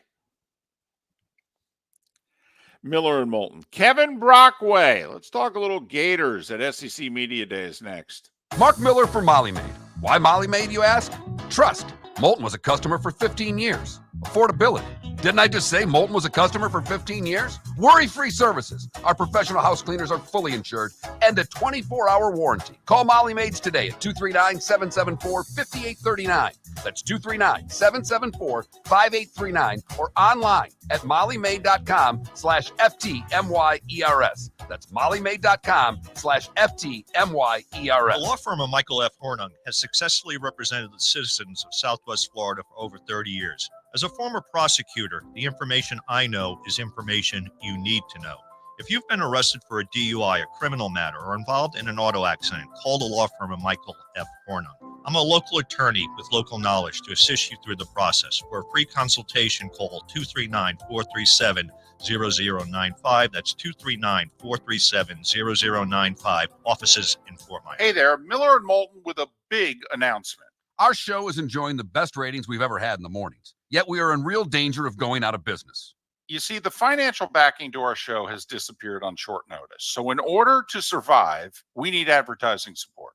If you own a business that wants to reach men 25-54 or 35-64, we are the second best show in the market. And if you want to reach the show that people listen to the longest, then Miller and Moulton is the answer. We have made a lot of businesses, a lot of money since 2006, but now we need you to advertise directly with us. If you advertise directly with Miller and Moulton, the money goes to Miller and Moulton. So please, if you are a business looking to reach men, contact us directly. Text sponsor to 21,000. That's sponsor to 21,000. This is not a joke. Through no fault of our own, the show is in need of sponsors. Miller and Moulton. Text sponsor to 21,000 or go to that Mark Miller or the David Moulton on X. You were listening to Miller and Moulton on the Florida Sports Network.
I don't know what they're doing, but they've got like 2 more minutes of commercials booked than we have given them allotted time all morning.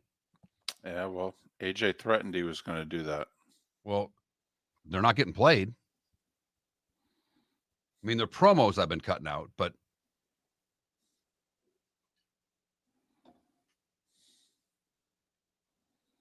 I think it's just a mistake.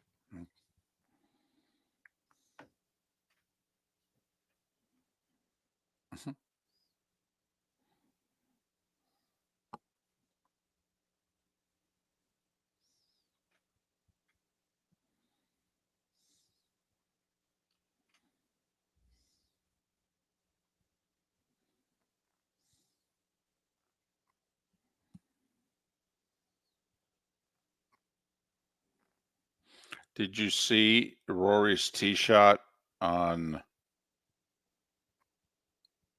I guess it was 11? Was that when he hit the iron into the crap?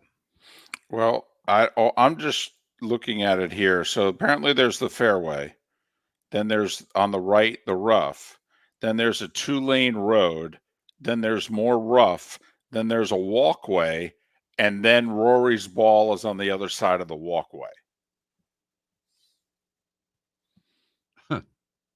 That seems to be about 30 yards offline.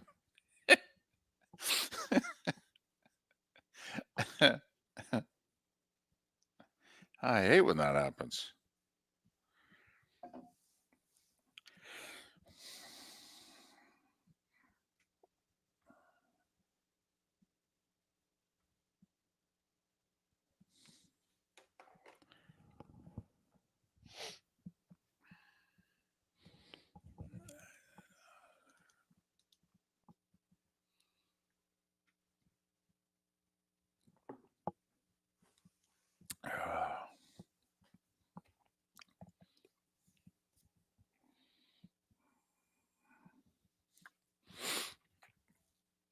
Don't know Irish football. Didn't pay close enough attention. The show that beats us in men. Don't know if it's a music station. Don't know if it's a conservative talk. Don't know if it's a Spanish station.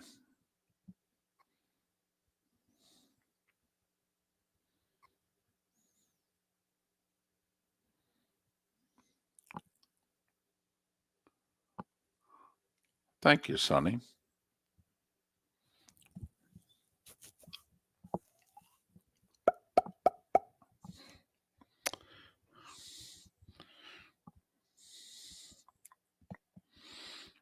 You giving Kevin a call? Oh, shit.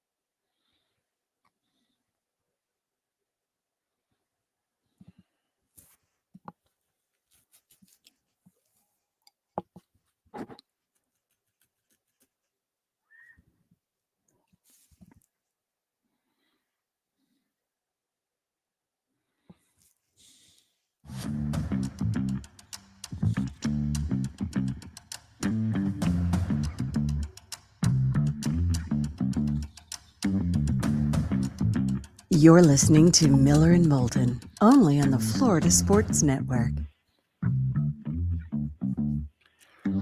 22 minutes, still the top of the hour. Thanks so much for being with us. Miller and Moulton, millerandmoulton.com, Miller_Moulton on X. Our poll question, do you call it the British Open or the Open Championship? And so far, about 2/3 of you call it the British Open. It's the Bunch ugly of ugly Americans. Americans. Say that again. Bunch of ugly Americans. Yeah, we really are. Can't handle it. It's the Open Championship. Just deal with it. Arnie won the British, Jack won the British, Tom won the British. Don't know what to tell you. Even Tiger won the British. That's just how it goes. Kevin Brockway, speaking of ugly, he's been covering the Gators football team the last couple of years. Gainesville Sun, Gannett, Florida Network. Follow Kevin on X, Kevin Brockway G1, Kevin Brockway G1. Kevin, David, and Mark, once again, safe travels back from Dallas later today. How are you? I'm doing good. Yes. Thanks for the introduction. I forgot to mention that Greg Norman also won the British show. That's right. Twice. Yes. That is true. All right. Well, who has Naples ties, obviously, Absolutely. All right, Kevin. Media days come and gone for the Gators. What did you learn from Billy Napier, if anything, at this year's media days? Well, he's confident in what he has. I think he has been all spring in terms of the a little more experience, a little more depth. He kind of shielded the hot seat questions a little bit, saying that the team is on schedule and that he feels like this could be an interesting third season, and just kind of taking the cliche one game at a time approach. It is daunting, though. I mean, ESPN has rated that schedule, as you know, as the toughest in the country, football power index. So, just basically, the message is, hey, ignore the noise. But I think that Miami game is huge because we all know football is a momentum sport, and you get off to a good start against Miami, I think, at home, and you have some maybe winnable games after that in the SEC because Texas A&M and Mississippi State have first-year coaches. I think that could maybe springboard some things into September and October. All right. And we don't have to go through the depth chart, but it caught Miller and Moulton's attention, Kevin, a few weeks ago. Bud Elliott and the folks at 24/7, they've got that blue chip power index in which in order to be able to be considered a true contender for the national championship, 50% or more of your roster has to be made up of 4- and 5-star players. And of the 16 teams that qualify, Florida is one of them. Florida State is not, by the way. Very high 40s, but not to 50%. Florida has over 50% of the roster made up of 4- and 5-star recruits. Well, Kevin, we don't have to tell you. You've had to watch this team in person the last couple of years. That hasn't been the case.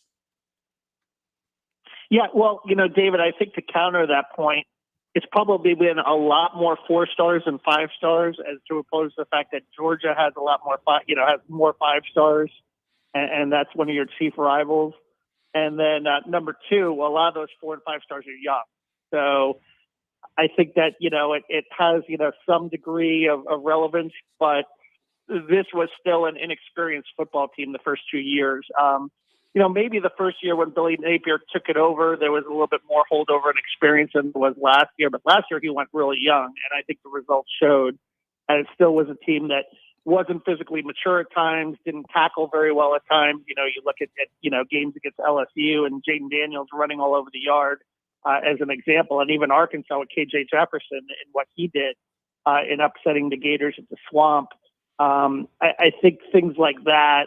The strength and conditioning piece too. They've changed the strength and conditioning coach, Tyler Miles, and Jake Sankel with the nutrition. There's a feeling that this will be a much more physical team that will be able to compete in the SEC on a week in and week out basis. And the depth too. Losing Shamar James last year, I think was big for the defense. They averaged 38.5 points per game allowed when Shamar was out.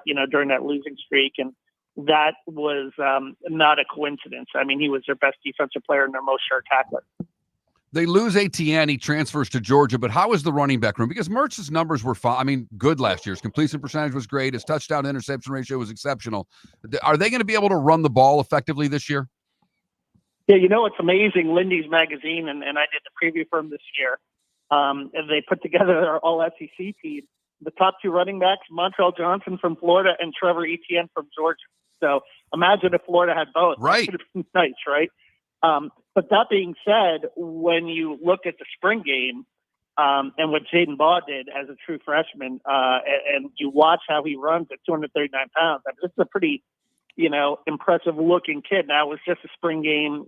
Spring guys can come and go, but Montrell Johnson was even saying yesterday, like his work habits and the way he's attacking things has been very impressive. And you've got Treyon Webb, who flashed a little bit as a freshman last year too. So I think you've got 3 solid running backs, or 2 behind Montrell Johnson, who may get a little more carries without ETN this year. And I still think they're going to run the ball pretty effectively. And some of it has to do with the offensive line too. They're going to have to be able to run block well. I thought last year, obviously losing Osiris Torrance, who's, playing on Sundays with the Bills now and starting, hurt him a little bit last year in terms of some of the run blocking. But I think this year they feel like they have a little bit more of a physical unit to be able to open holes for the run game as well. Kevin Brockway, he's covering the Gators for the Gainesville Sun, but also Gannett statewide as part of their Florida network. You can follow Kevin on X, Kevin Brockway G1, Kevin Brockway G1. All right, here's my thing. I believe, and I believe Mark does as well, we would go all in on Napier if we were Strickland. We would give him an extension, even if it was one of those dummy extensions where, the buyout's still the same. We're all in on him.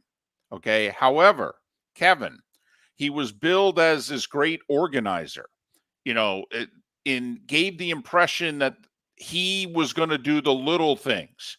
Their game management's been terrible.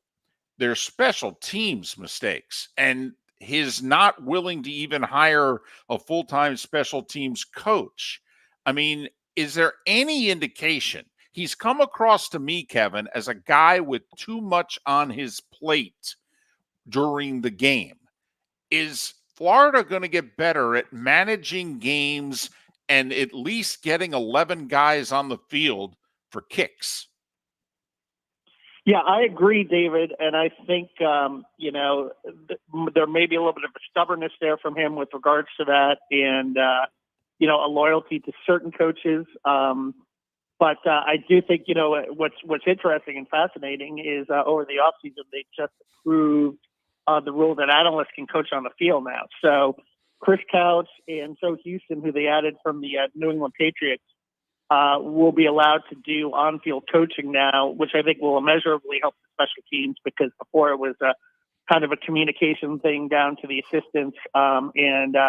There was a lot of miscommunication in that regard. And I think that's why you saw, 10 players on the field and so forth.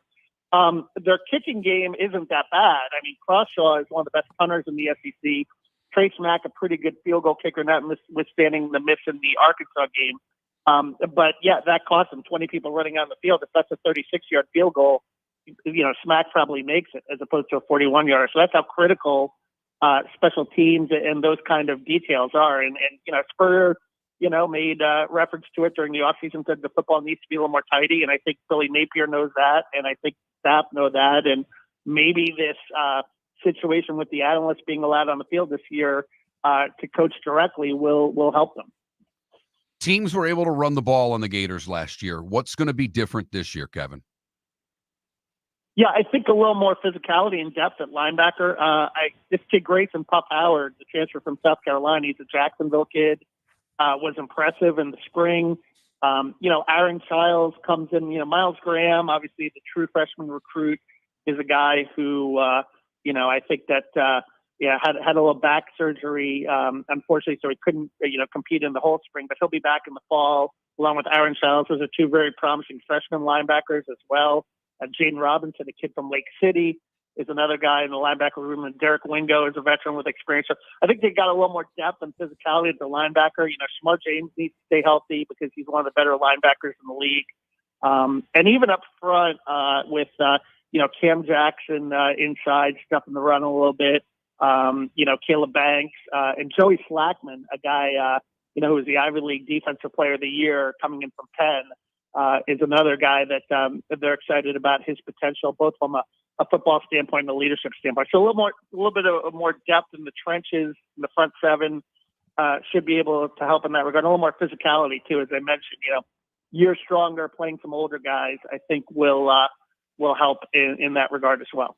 All right, you mentioned Jacksonville, and I know you mentioned it involving a player, but if I can just throw two things out at you as we wrap up with Kevin Brockway talking the Gators. First off, is the Swamp a real viable option for the Jags in 2027? Is that something that the university and the Jags are truly trying to partner on? Because our thought was they'd always go to like Orlando. And secondly, what's going on in terms of a new Swamp? Raising the hundreds of millions and renovating the current Swamp. Is there anything going on either front?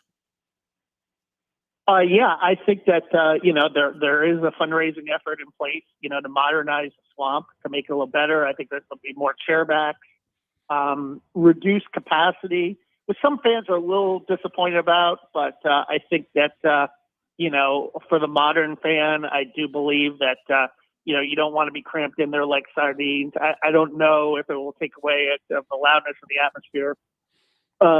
The Jags are still interested in the swamp. It's still one of their viable options. I still think Orlando may be the place they end up going. I know they've also talked even about Daytona Beach, the Speedway down there.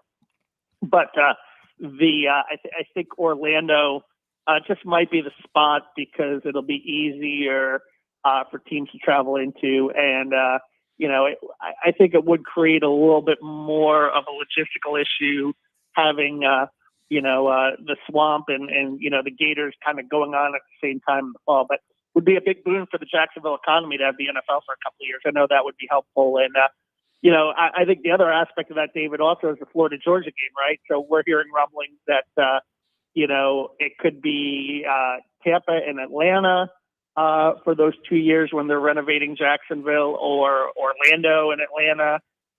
Or maybe even the campus sites, which I think would be nice. I think it would be fun to go to Sanford Stadium and catch a game there. Of course, the last time, Florida went to Sanford Stadium, the last time they were renovating the Gator Bowl, Spurrier hung 50 on them. I don't think they're hanging 50 on Kirby Smart, but we'll see. Kevin Brockway, covering the Gators, the Gainesville Sun, and Gannett statewide in Florida. Follow Kevin on X, Kevin Brockway G1, Kevin Brockway G1. Kevin, safe travels, and we'll talk to you again right before the Miami game, if that's all right. Of course. Yeah, that's going to be a big one. So looking forward to it. Kevin Brockway, kind enough to join us once again here on Miller and Moulton. By the way, 44 days away, Florida and Miami. Magic numbers are 14, 37, 44, and 49. Hall of Fame game 2 weeks tonight. 5 weeks Saturday, week 0. 6 weeks Saturday, week 1. NFL, Ravens and Chiefs, 7 weeks tonight. I asked for it, David, and Sam Hutsby is now tied with Justin Thomas at 3 under for the lead at the Open Championship. I'm sorry, who? Sam Hutsby. He's an Englishman. Is he even known in the Hutsby household? Maybe only by mom or mum over there. Did he? Sam Hutsby. There you go. You and I follow golf. I mean, Sam Hutsby. Wow. Off to 3 under start through 7. Justin Thomas in the clubhouse with a 68. Those are your 2 leaders at the Open Championship. I'm going to burst the Hutsby bubble. He doubles 8. This is NBC, they're always 10 minutes behind. Yes, they are. Because they don't show any golf live. It's all on tape, and it's after we get in the commercials. So just so you know, Hutsby is doubled 8. He's back to 1 under. And that's a par 3, too. That's a tough double to take. Sam Hutsby. He's 25. He's from Portsmouth in England. Come on now. You and I watch a lot of golf. That's why I just got done telling you what this tournament always has is the one guy at top of the leaderboard on day 1 that you've never heard of. You and I watched that damn whatever it's called now. It used to be the European Tour. We watched that on Sunday mornings. We throw it on the TV and get stuff done. Sam Hutsby. Man. So. Well, he was on the leaderboard for a brief moment. He is no longer on it, David. Man, I hope somebody near and dear to him took a picture of that leaderboard tied atop the Open Championship. And then, because 15 minutes later, he was back at like T12. Miller and Moulton. For those leaving us, have a great rest of your day. Diamond District bonus hours next. Hey there, Miller and Moulton with a big announcement. Our show is enjoying the best ratings we've ever had in the mornings, yet we are in real danger of going out of business. You see, the financial backing to our show has disappeared on short notice. So in order to survive, we need advertising support. If you own a business that wants to reach men 25-54 or 35-64, we are the second best show in the market. And if you want to reach the show that people listen to the longest, then Miller and Moulton is the answer. We have made a lot of businesses, a lot of money since 2006, but now we need you to advertise directly with us. If you advertise directly with Miller and Moulton, the money goes to Miller and Moulton. So please, if you are a business looking to reach men, contact us directly. Text sponsor to 21,000. That's sponsor to 21,000. This is not a joke. Through no fault of our own, the show is in need of sponsors. Miller and Moulton. Text sponsor to 21,000 or go to that Mark Miller or the David Moulton on X. Mark Miller for Molly Maid. Why Molly Maid, you ask? Trust. Moulton was a customer for 15 years. Affordability. Didn't I just say Moulton was a customer for 15 years? Worry-free services. Our professional house cleaners are fully insured and a 24-hour warranty. Call Molly Maids today at 239-774-5839. That's 239-774-5839 or online at mollymaid.com/FTMYERS. That's mollymaid.com/FTMYERS. Visit Jason and Todd at the Diamond District. When you enter the Diamond District, you will quickly discover what makes Jason and Todd so unique to Southwest Florida. They're in the store nearly every day, and along with their team, offering a warm, caring, and personal connection. One where every moment is an invitation to elegance and sophistication. Within the walls of the Diamond District, you'll find many of America's top jewelry designers who have chosen the Diamond District as their authorized representative in Southwest Florida. Takori, Fana, H. Affy, Veragio, Christopher Designs, Shy Creations, Henri Dossi, all names synonymous with excellence and designed in the U.S. and all proudly showcased at the Diamond District. Jason and Todd look forward to sharing the stories behind these notable partnerships with you. Discover the meticulous craftsmanship and unparalleled beauty that define each piece of jewelry as you embark on a journey of timeless elegance. Jason and Todd look forward to shaking your hand and welcoming you to their Diamond District family. At the Diamond District. The law firm of Michael F. Hornung has successfully represented the citizens of Southwest Florida for over 30 years. As a former prosecutor, the information I know is information you need to know. If you've been arrested for a DUI, a criminal matter, or involved in an auto accident, call the law firm of Michael F. Hornung. I'm a local attorney with local knowledge to assist you through the process. For a free consultation, call 239-437-0095. That's 239-437-0095. Offices in Fort Worth. You are listening to Miller and Moulton on the Florida Sports Network.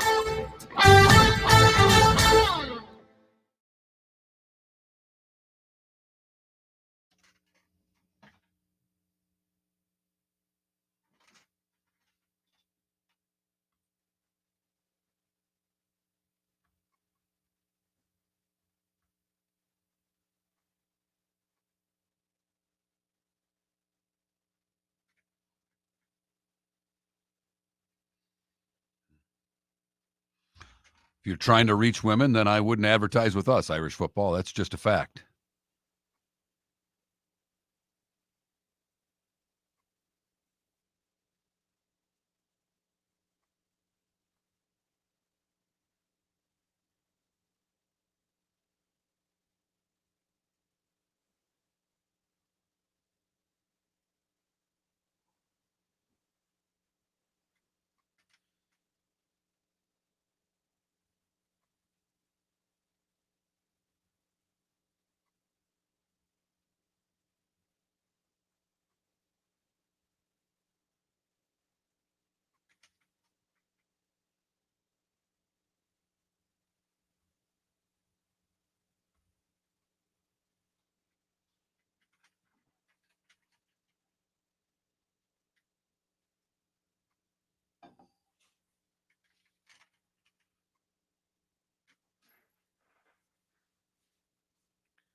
Yeah, well, Obviously, Irish football, you'd not advertise with us.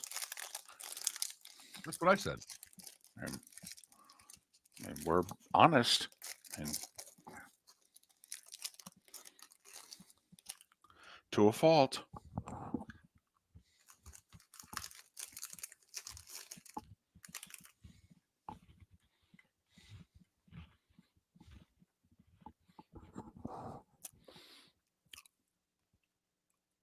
I say yes, and that's the plan.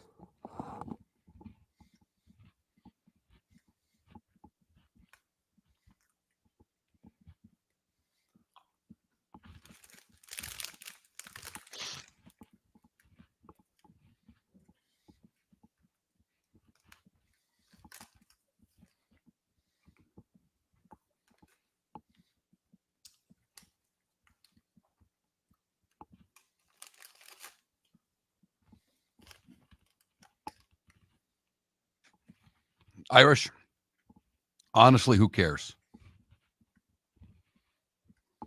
He's made a boatload of money.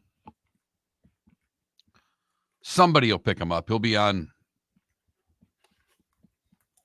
I don't know. Maybe not. I mean, ESPN's already said no. Here's my prediction. Stephen A picks him up. If When he Stephen gets A his new deal. If Stephen A does his own thing, Stephen A picks him up. By the way, Skip Bayless is 72. Right.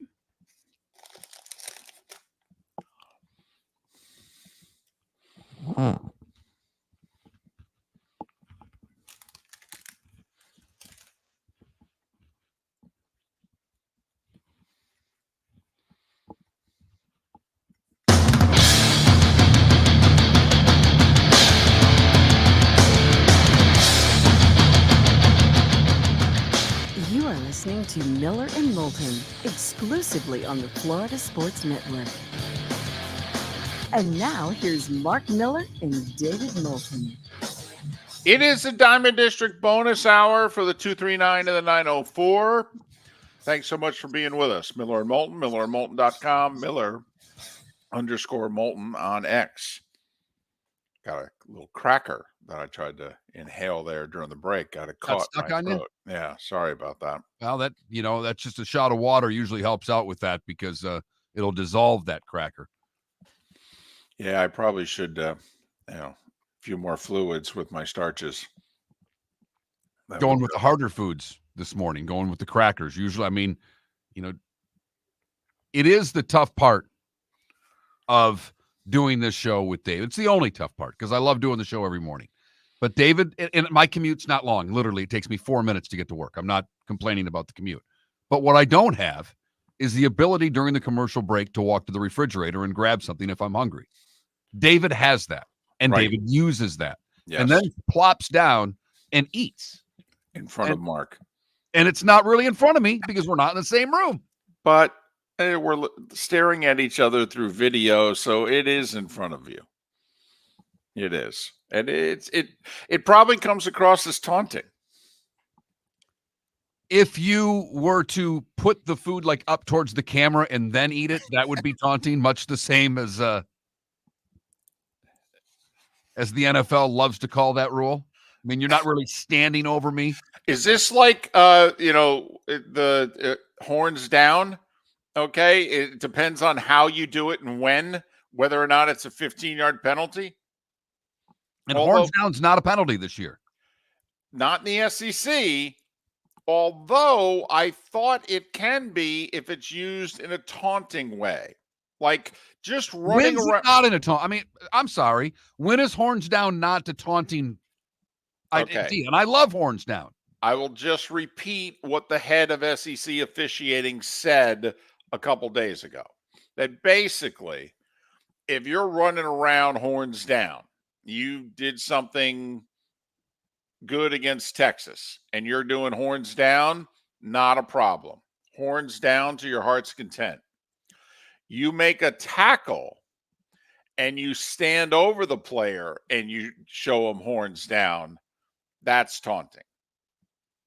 So apparently it has to be something directed specifically at an individual. Or potentially, I guess, you turn to their sidelines and, you give them the double horns down, that could be seen as taunting. Pick 6 into the student section. You give the student section a double horns down. Is that taunting? No, according to the head of SEC officials, it doesn't matter what you do to the student section.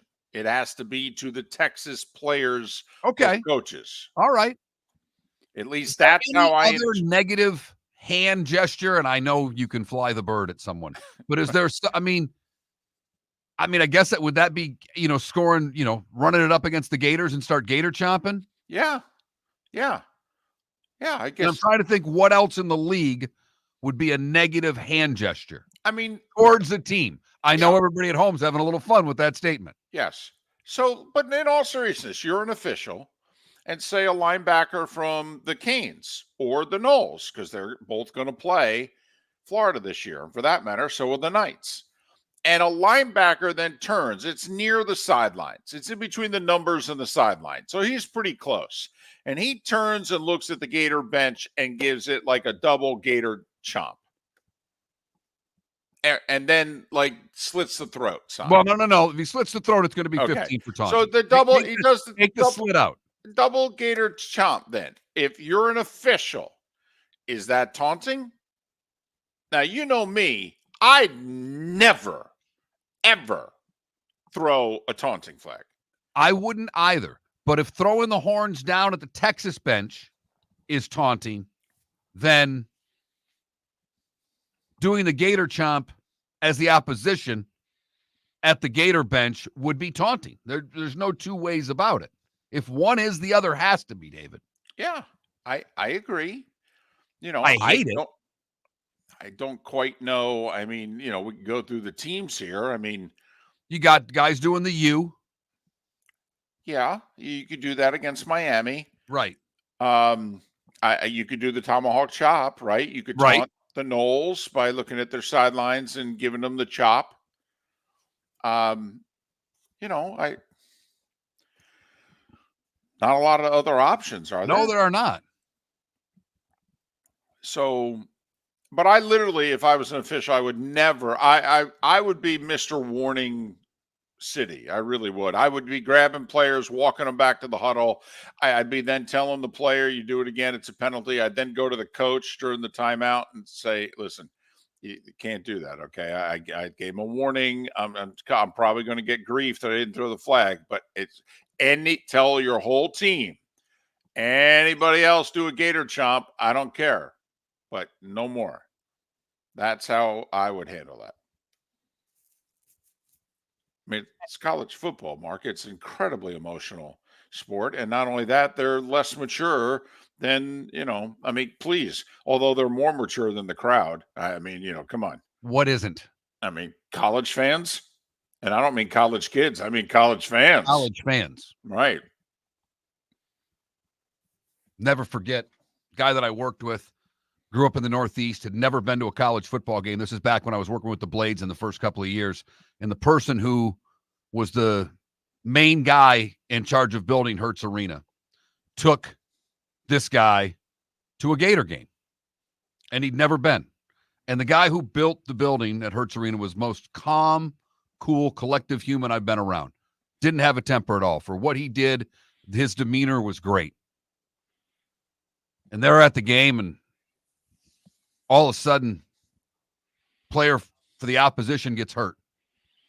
And he's laying there on the field. And here the calm, cool, collected general contractor on his feet says, "Get that piece of trash off my lawn." Oh, boy. He said, "I didn't expect that." Saw a new side of him that day. Yep. There you go. Yep. Then there's the college fan. Oh, exactly. Yeah. Yep. I think he may have been an alum. So that's according to the head of SEC officiating. That's basically our policy with horns down. You can run towards your sideline, horns down in it. You could turn, walk back to your huddle, horns down. Can't direct it at the Texas players or team. That's taunting. I don't really have a dog in the fight in the Miami-Florida game. I'm excited for that game. I'm excited for both programs. They both can't win, obviously. But when I start looking and thinking about what we've talked about this week, the one game I'm really rooting for someone where I don't have a dog in the fight, I really need A&M to beat Texas this year. And I like Texas. Like I actually like the Longhorns. I typically root for them. Don't ask me why, but I've always thought their whole scene looks like a great college football scene. But and I don't root for A&M. I'm the actual opposite. But as the way this has gone and marking down games across the country that I don't have a dog in the fight, I really would love to see an A&M beat Texas. It could cost Texas a spot in the SEC title game if it happens. Although I will say, Texas they've got a 2-week schedule, you could argue. I mean, week 2, they're at Michigan. But in terms of the SEC, their other non-conference games are Colorado State, Texas San Antonio, Louisiana Monroe. But, they're hosting Mississippi State. They're at Vandy. They're hosting Florida. They're at Arkansas. They're hosting Kentucky. I mean, come on now. If they're a top 10 team in the country, I mean, that's 5 wins right there. They're going to be Colorado State, Texas San Antonio, Louisiana Monroe. I mean, honestly, there's no way Texas wins less than 8 games. I mean, it's not possible. They're at Michigan week 2. That's a real game. That's a real game. It's a big game for Michigan. I mean, obviously, Michigan, they're telling everybody's gone. They're not going to be the same. Michigan circled that game. By the way, first time Texas has ever visited the Big House. But in the middle of their season, coming off a bye, by the way, they will play 5 games, have a bye week. They got Oklahoma and Georgia back to back. They get Georgia at home. And then, final game of the regular season, College Station at A&M. Let me ask you this. They go 10-2. Your gut feeling. And let's just say both losses are SEC losses, so they don't qualify for the SEC title game. And this is where it gets interesting. Like, they don't play Alabama. They don't play Ole Miss. They don't play Missouri. A lot of people think Missouri's a top 5 team in the league this year. Don't laugh. Okay, so this is where the whole, unbalanced scheduling is going to be very interesting how this plays out. But Mark, gut feeling right now, knowing their schedule, they have a 4-game season. They split it. Let's just say that the 2 losses are Georgia and A&M. They beat Oklahoma and Michigan. 10-2 Texas. Playoff? Yes. Yes. Write it down. Okay. It's going to be difficult unless there are 6 teams with 10 wins in the SEC to have a 10-win SEC team not make the college football playoff, in my estimation. Because they're going to get an edge over a lot of Big Ten teams because why? They'd beaten Michigan. Unless Michigan were to throw up an 8-4, 7-5 type season, which I don't expect them to do. They could take a step back, but I don't see it taking that type of a step back. By the way, it's possible that if Texas does what we just said by beating Michigan and Oklahoma, they'd be 6-0 hosting Georgia. There's a chance they're the number 1 team in the country when they do it. Because Georgia 3 weeks earlier is at Alabama, plus they open with Clemson. So there's no guarantee Georgia, who's going to start the year ranked ahead of Texas, is going to be unbeaten when they play Texas. And I think also right around the time that Texas is playing Georgia, I think that's when Ohio State goes to Oregon. Just typical SEC and Big Ten matchups. Texas and Georgia. Oregon and Ohio State. Oh, come on. Why'd you have to ruin it for me? I didn't. I'm just pointing out that those are conference games now, David. That's just, it'll take us a little while to get used to that. This year will be unusual when we're looking at some of the conference games that we are seeing for the first time. Yes, it will. Got to admit, though, they sound kind of sexy, don't they? Yes.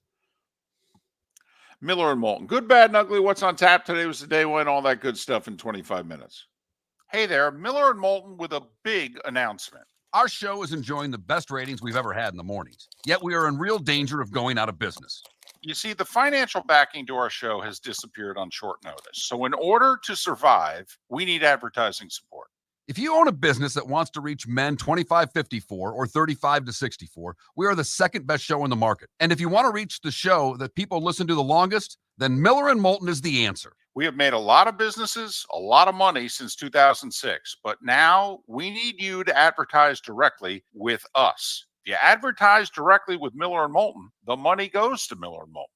So please, if you are a business looking to reach men, contact us directly. Text sponsor to 21,000. That's sponsor to 21,000. This is not a joke. Through no fault of our own, the show is in need of sponsors. Miller and Moulton. Text sponsor to 21,000 or go to that Mark Miller or the David Moulton on X. Visit Jason and Todd at the Diamond District. The gift of a natural diamond began its journey 3 billion years ago. Far before it met you, its home is over 100 miles deep within the earth. A natural diamond is the oldest artifact you will ever touch, and each is one of a kind, much like what it symbolizes in your life. Jason and Todd at the Diamond District would like to meet you personally and share their love of natural diamonds and the positive impact of purchasing a natural diamond.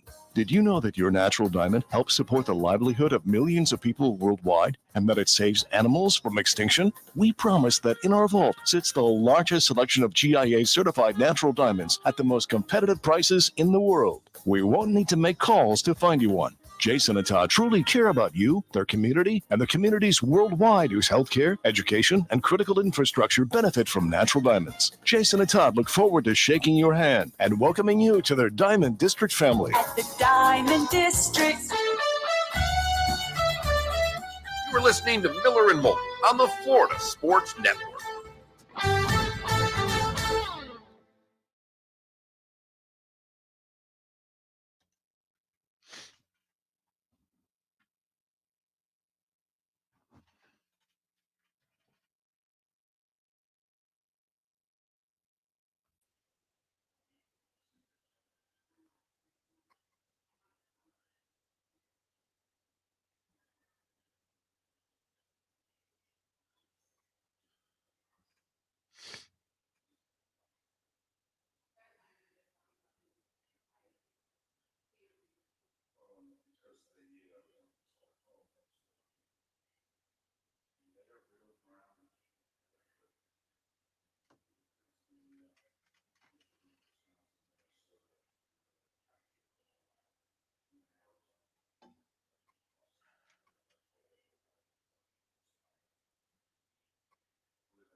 A Florida banner behind me. No, I'm good.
that's a good shot.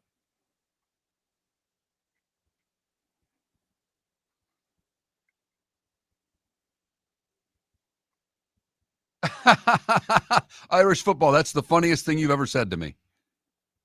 I'd burn it. Up until my daughter goes to school there.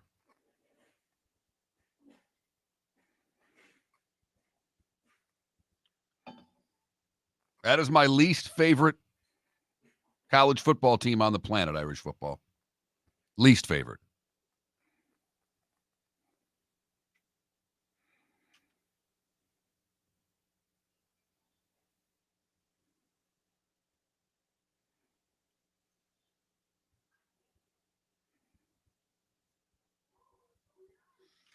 Phil 1 over through 1.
Welcome to the bonus hour, brought to you by Jason and Todd at the Diamond District.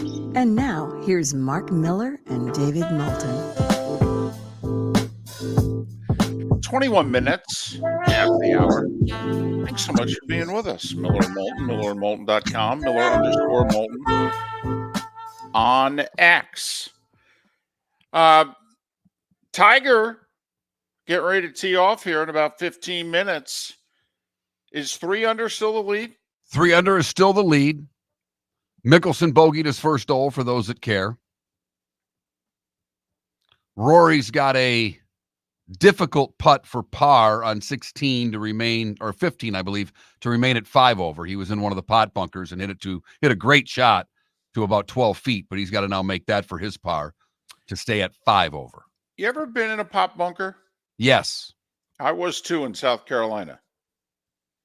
I forget the course. Went on a big 4-day golf thing where we played, a bunch of courses. Oh, mine was a pot bunker in Amsterdam when I was there in college. It was a totally different thing. Wow. So it was a real pot bunker. I think it was called the Bulldog, but that's another lifetime ago. All right. Did you get out? I did. First shot? Yeah. And then there's a great bunker at Tiburon. I think it's Tiburon that's got a big face as well. I've tried to. It's fun to try to hit those shots. I mean, you throw it in there even when you're playing just to try to get it out. Right. I'm not that good. I'm an average golfer, but I don't mind the sand. I would rather be in the sand than around the green and rough. I feel I'm a better bunker player than I am chipper. Yeah, it's funny. I think at an early age, if you take up the sport early anyway, but whenever it is you take it up, I think within your first couple years, either you're fairly comfortable in your sand and like, well, this is a little different, but there's a way you open up the club face and, you hit 2 inches behind it and you make sure you follow through and, keep your head down, the sand will help propel it, it's okay. Or you're intimidated by it and you're like, oh boy, I'm in the bunker. Like my grandfather. Oh my goodness. In the sand, it might as well just start walking on the next tee. He was shot. Done. Yeah, you hear a lot of that as the ball's going towards the bunker. Stop, sit. Guys that just don't want to see that ball roll into the sand. Yeah. He could not. You put a sandwich in his hand and he was like, yeah, I might as well have a piece of meatloaf. I can't do anything with this. Meatloaf? Seriously, my grandfather was a 7-iron chipper. That's a lot of that generation. Right. Bump and run guys. Yep. And so you put anything lofted in his hand, he'd always try to help it. So it was guaranteed he'd leave the first one in the bunker. I mean, that was guaranteed. One of the fun, it was one of the fun things at Pinehurst. Guys were chipping the ball all around the green with different clubs that you don't normally see. The bump and run came into play. Usually at the Open Championship, the bump and run comes into play a little bit more. They're hitting a lot of different shots that you don't normally hit at a regular golf course that you'll hit at a links type course. By the way, Jags with a big announcement today. They're going throwback jerseys. I have no idea how many games, but it's all over their social media. Which, I mean, I think that's more teal. I think a little more emphasis on the teal in the throwbacks for the Jags. And of course, you've got Dolph fans going, when are we going to go to our throwbacks? Once a year, just to upset the fan base that they don't wear it all year long. And not only that, they usually play so well in those uniforms too. Whether it's coincidence or not, they go out there, they look great. The end zone looks great. Painted that color. Hey, listen, maybe it's because I rooted for a bunch of bad teams growing up, Mark, but I think the broadcaster and the quality of the uniforms are very important if you don't have a winning team. I really do. The broadcasters have got to be able to get you through all this misery, that you got to like them. They feel as if they give you something. They're on your side at the same point in time. They can tell you the truth when you need it. That's what I want from my broadcaster. I want a homer to a point, and then tell me the damn truth. Do we suck? We do? Damn. And I think you can be both. I think you can be a homer and yet be critical when the time's right, and the fan base will appreciate it even more when they know you wear every play on your sleeve, if you know what I mean. But the billionaire, the Steve Cohen guy, buys the Mets, lifelong Mets fan. First thing he says as owner, we're bringing back the black Mets tops for at least one night. And that first year that he was owner, I think it was either Friday or Saturday night, they wore those black tops. Mets fans liked them. And he said, I liked them. I think we should go back to them. And so they made, I think it was Saturday nights. They said, we're wearing that. That's our thing. Oh, okay. Fans loved it. Now, if you can get some pitching, that'd be great. But, I mean, it's a good place to start. Right, a little bullpen help might. Yeah, especially now. I mean, that might be key for this team. Right. Year one, Mark, you can get away with jersey alterations. Maybe you don't like this play-by-play guy, get a new one. By year 3 or 4, you got to fortify the bullpen. You do. Just like, the Khan with the Jags. I mean, they like him. Nice guy. Seems, willing to contribute to the community and all that. Yeah, can we have a winner? I mean, does this mean anything to you? And, now it seems as if, okay, it's serious. Well, on that note, we had John Harris on talking the Texans. And it's kind of the question we are asking a lot of the teams that were beat writers that we're bringing on. Same, better, or worse than you were a year ago? He thought the Texans were better.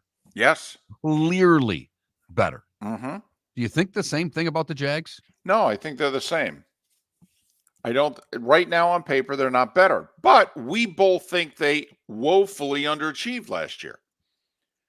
So we think they could be the same and still have a better record than they had a year ago because they screwed it up last year. Because there's probably more pressure on Tua than Trevor this year. And I don't know if that's fair, if you will. I think Trevor Lawrence gets, maybe in Jacksonville, David, there's far more pressure on Trevor. But nationally, that's not even a story that there's pressure on Trevor Lawrence. And after the year he had a year ago, I think there should be a ton of pressure on that quarterback. I think Trevor has benefited nationally from the fact that there are guys ahead of him on the pecking order who have not done what was expected. So I don't think the national media has gotten to Trevor yet, to be brutally honest. Not only that, Mark, the Jags don't get national games very often. It was a BFD last year. when the Jags hosted a Monday Night Football game. They hadn't done that in a generation.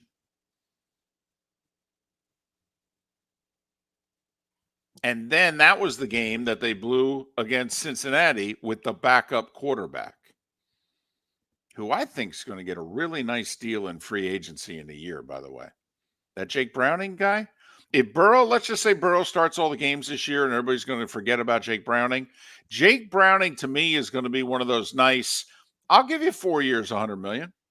I'll guarantee 60 of it. His numbers were really good last year. He was very accurate. He was really good in the red zone. Really good in the red zone. That could be a starting quarterback who's stuck in a backup role in Cincinnati. And when you can get someone on the cheap and you're trying to figure things out, and $100 million for 4 years is cheap. I mean, what if Mac Jones gets to play a game or two and looks pretty good? Somebody going to take a flyer on Mac Jones and just say, well, hell, the reason he didn't perform well in New England, you see who he was throwing to? And but we digress. No, those are two guys as we look forward to watching this year play out that could be quarterbacks of the future. And that's what happened to Geno. Baker got his second start by doing the right things. We'll see if it happens that way as well. Miller and Moulton. Good, bad, and ugly. Today was a day when, and very little of what's on tap. That'll all come on the other side. Miller and Moulton, millerandmoulton.com. Hey there, Miller and Moulton with a big announcement. Our show is enjoying the best ratings we've ever had in the mornings, yet we are in real danger of going out of business. You see, the financial backing to our show has disappeared on short notice. So in order to survive, we need advertising support. If you own a business that wants to reach men 25-54 or 35-64, we are the second best show in the market. And if you want to reach the show that people listen to the longest, then Miller and Moulton is the answer. We have made a lot of businesses, a lot of money since 2006, but now we need you to advertise directly with us. If you advertise directly with Miller and Moulton, the money goes to Miller and Moulton. So please, if you are a business looking to reach men, contact us directly. Text sponsor to 21,000. That's sponsor to 21,000. This is not a joke. Through no fault of our own, the show is in need of sponsors. Miller and Moulton. Text sponsor to 21,000 or go to that Mark Miller or the David Moulton on X. The law firm of Michael F. Hornung specializes in criminal defense, DUI, personal injury, nursing home claims, and auto accidents. I'm a former prosecutor with over 34 years of experience. The information I know is information you need to know. If you've been arrested for a DUI, time is of the essence to maintain your driving privileges. Call the law firm of Michael F. Hornung for a free consultation. At the law firm of Michael F. Hornung, we are committed to excellence in your representation. Being a local attorney with local knowledge is clutch to the success of your case. For over 30 years, we have successfully represented the citizens of Southwest Florida. For a free consultation, call 239-437-0095. That's 239-437-0095. Our offices are conveniently located in Fort Myers. Visit online at mfh-law.com. You are listening to Miller and Moulton on the Florida Sports Network.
On the tee, Tiger Woods.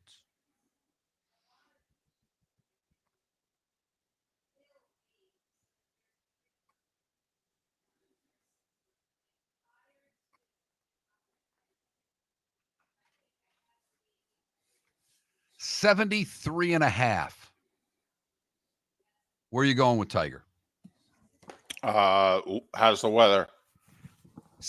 They're starting to get a little bit of rain. It's on the cameras now. It's Over. No one's over. wearing any rain gear. Yeah, but over. I agree. Over. In theory, his body should hate this. He's got I thought he had a turtleneck on, but he's got literally a neck guard, for warmth, it looks like around his neck. Looks like he's wrapped in bubble paper.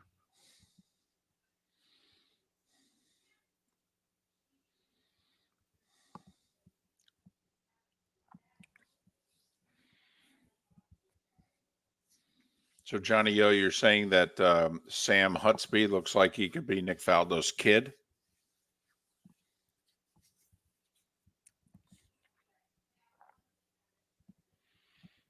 Jason Day to red figures. Who? Jason Day. Sepp Straka's 2 under through 5. Now, that wouldn't be a shock to me if he got his first one. He's been playing great all year. By the way, a sneaky pick this week is Matsuyama, who's been playing well, but not playing great. Russell Henley got it in at 2 under, so that's 4 of them in at 2 under.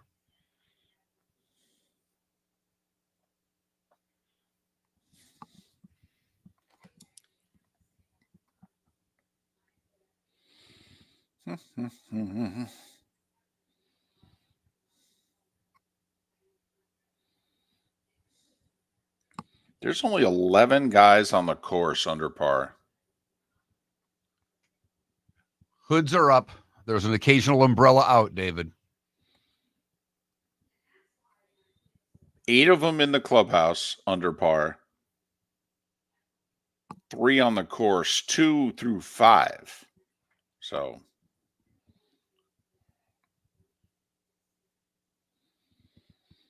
boy, Tony Finau missed a short birdie, just missed another short birdie. He shot even par. He played better than that. Or hit it better than that, I should say.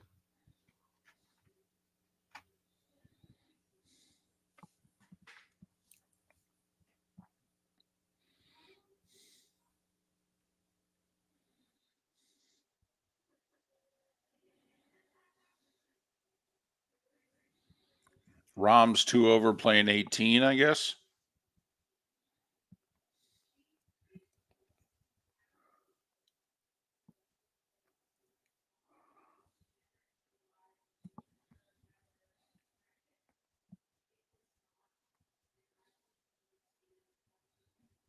Fleetwood 4 over playing 18.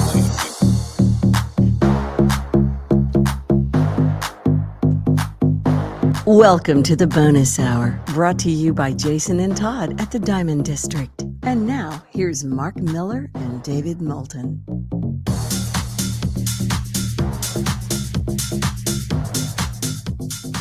$22 minutes to the top of the hour. 16 until we're done talking. Miller and Moulton, millerandmoulton.com, Miller_Moulton on X. So what do you call it? British Open or the Open Championship? That's our poll question. And 2/3 of you call it the British Open. That ugly American in us, I guess. We're the only ones. We are. And I don't know if that's a good thing or a bad thing, David. Probably not a good thing. It's probably obnoxious if you think about it. If the tournament itself, the oldest in golf, okay, and the rest of the world refers to it as the Open Championships, it'd be like if we came up with a different name for Wimbledon. And all I've got in my head is Coming to America. If a man wants to be called Muhammad Ali, then he should be called Muhammad Ali. I'm going to call him Clay. I'm going to call him Clay. That's all when you're going through that, that's all that's in my head.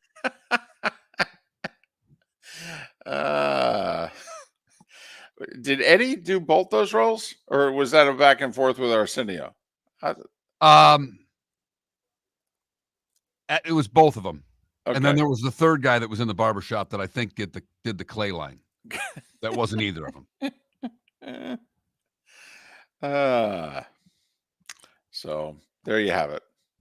It's time for someone to take back this segment, if for no other reason than to stop David from talking about Meghan and Harry. Here's Mark Miller with Today Was the Day When. We start in 1921. Babe Ruth becomes the all-time home run leader today. With what, like 150? 139.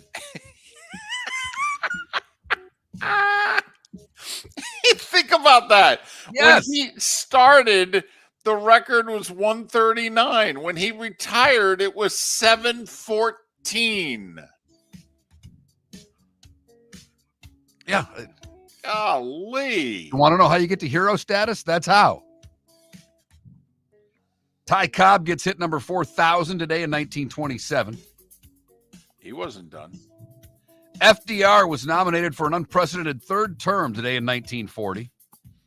By the way, what do you think of that? You think it should be just 2 terms? Yes. Oh, okay. Same for senators, same for congressmen. It's ridiculous. Are you kidding me? Okay. It's not a job you're supposed to take for life. Never was. I think it's 1 term too short, to be honest. I have no problem with us putting a term limit on it, but I think it should be 12 years for everything. Congress, Senate, presidency. 12 years. It's supposed to be public service. Time to move on. Today in 1953, Elvis makes his first demo. He spent $3.98 at Sun Records to record a couple of songs. Gave it to his mom. Today in 69 was Chappaquiddick. Also, Joe Namath sells his interest in Bachelors 3 so he could continue playing football. Mays gets hit number 3,000 today in 1970. He was the 10th to do so. Nadia Comaneci is the first to score a perfect 10 in the 76 Montreal games. She was 14 years old.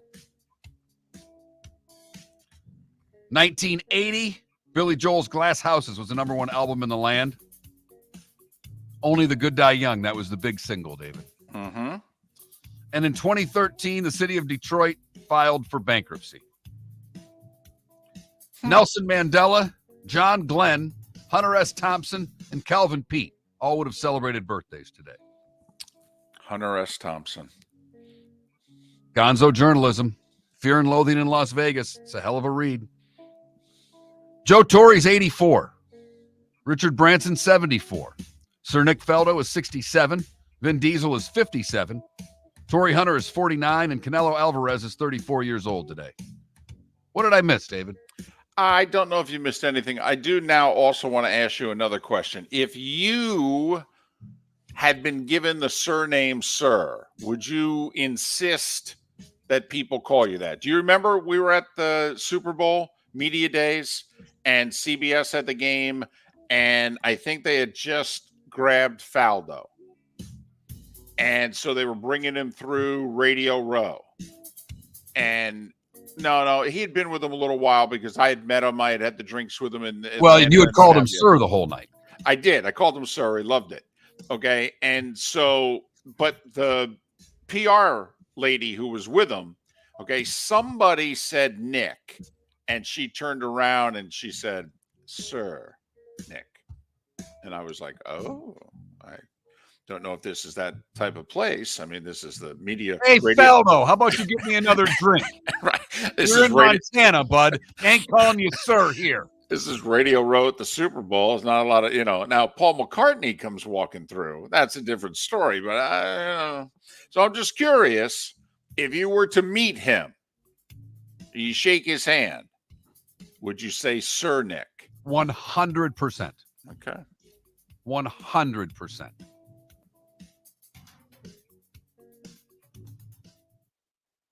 You've heard folks elsewhere mock Florida is gonna Florida. Well, Mark Miller sees it differently.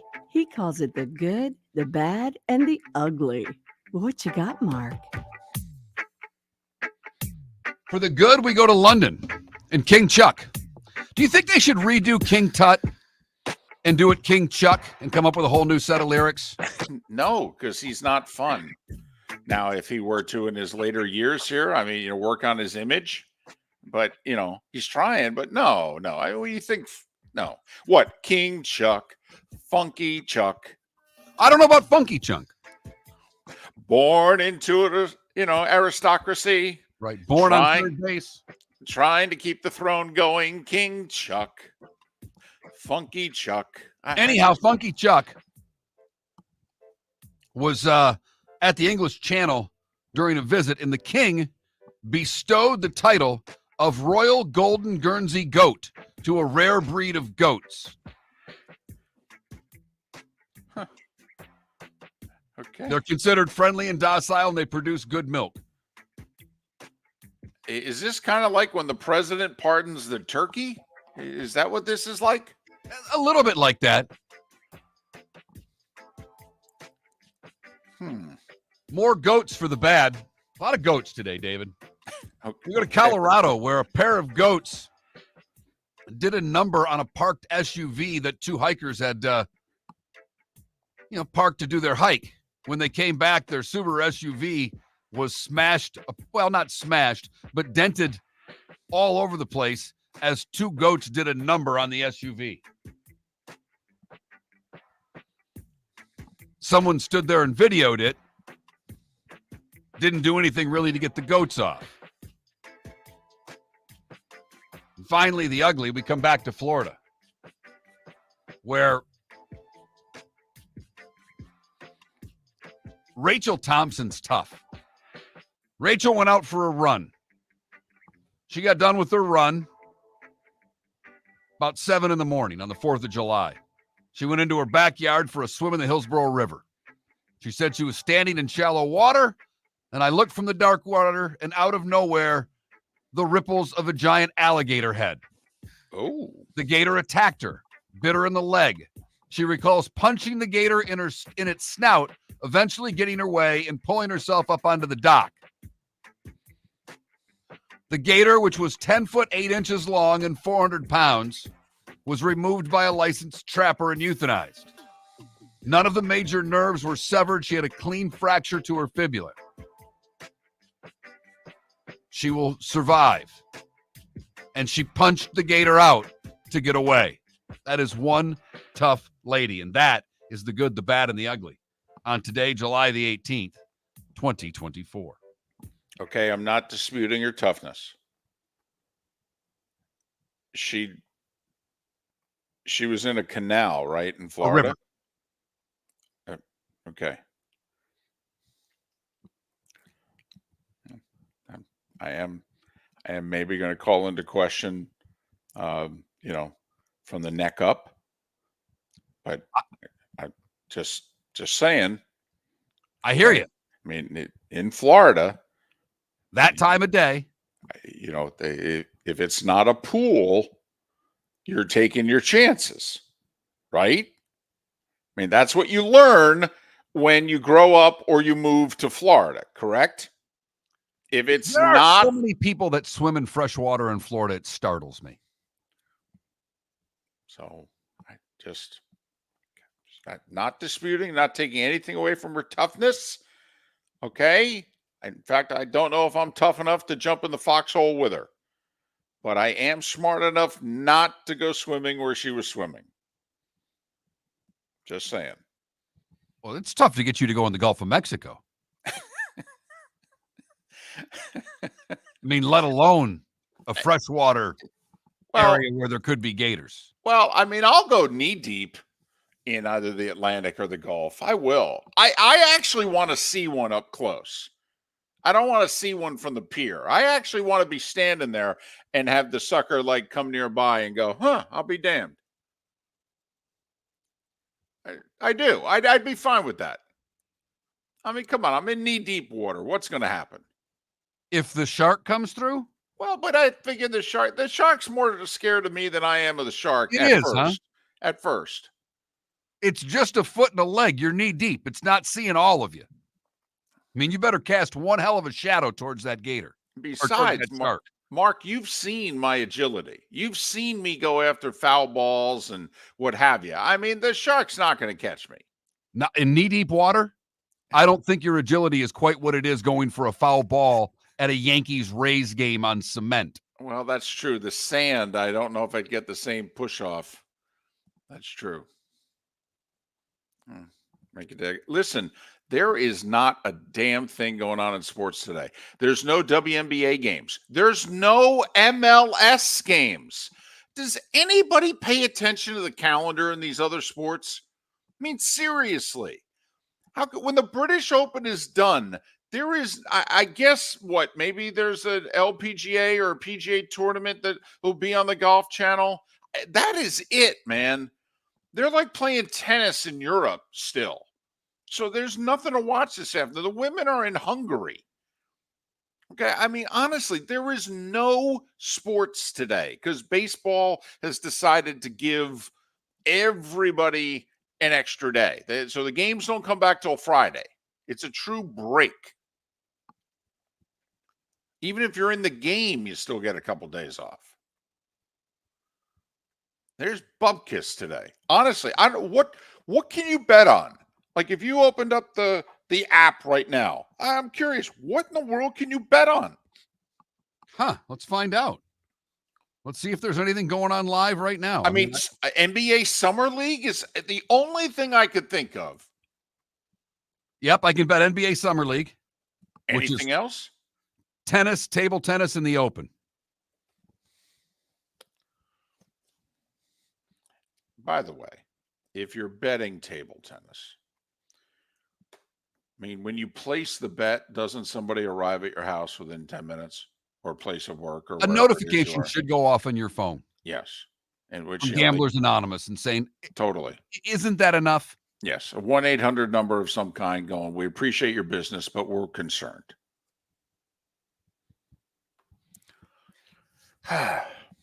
But nothing. No, nothing. Nothing at all. I'm very surprised. You know, this is an opportunity like the WNBA at Caitlin Clark, 7:30 in prime time last night on ESPN. I mean, now they might have not have known when the schedule, they were doing it, that they were going to have this type of explosion with their league, but this would be a hell of a night to have a marquee WNBA game on. Right? And MLS wouldn't even matter because it's all on Apple Plus anyhow. It's not like anybody's watching it. But still, if Miami were playing tonight, even though Messi's hurt, but I mean, you know what I mean? I mean, they had a full schedule last night. They have nothing tonight, nothing till Saturday. Are you trying to get people to pay attention to you? You'd get highlights. I mean, they'd run them. Tell you what, it's a hell of a night to go maybe to a minor league baseball game. Don't know if Fort Myers or Jacksonville are home, quite frankly. Probably should have the home schedule in front of me, but it'd be a hell of a night. I mean, if you don't do that, you're going to have dinner with your family and talk to them. Yes. I mean, there's not even Olympics. There's not even pre-Olympic stuff. So there you have it. Miller and Moulton. It'll be a football Friday of some kind tomorrow. I mean, it will, because we're doing these NFL previews, checking in with at least one team per day. And the magic numbers are getting small, for that matter. We'll keep you updated on the Open Championship tomorrow. Whit Watson will join us. And we'll have some fun to get you to the weekend. Have a great rest of your Thursday. Thanks for listening. Miller and Moulton. Hello, friends and family of Southwest Florida. Are you looking to tap into the electric vehicle market? Well, look no further, because we here at Southwest Florida Golf Carts have just what you need. E-bikes, golf carts, LSVs, scooters, and more. Come down and talk with one of our experienced sales reps, have a soda and a smile, and you could be cruising the streets in your new EV today. Stop by the store or visit our website at flgolfcarts.com and enter for a chance to win $100 off your next purchase by answering John's monthly sports question. Hey there, Miller and Moulton with a big announcement. Our show is enjoying the best ratings we've ever had in the mornings, yet we are in real danger of going out of business. You see, the financial backing to our show has disappeared on short notice. So in order to survive, we need advertising support.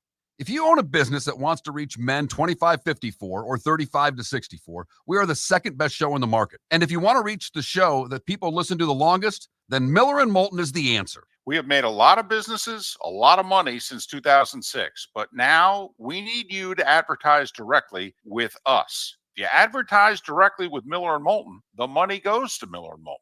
So please, if you are a business looking to reach men, contact us directly. Text sponsor to 21,000. That's sponsor to 21,000. This is not a joke. Through no fault of our own, the show is in need of sponsors. Miller and Moulton. Text sponsor to 21,000 or go to that Mark Miller or the David Moulton on X.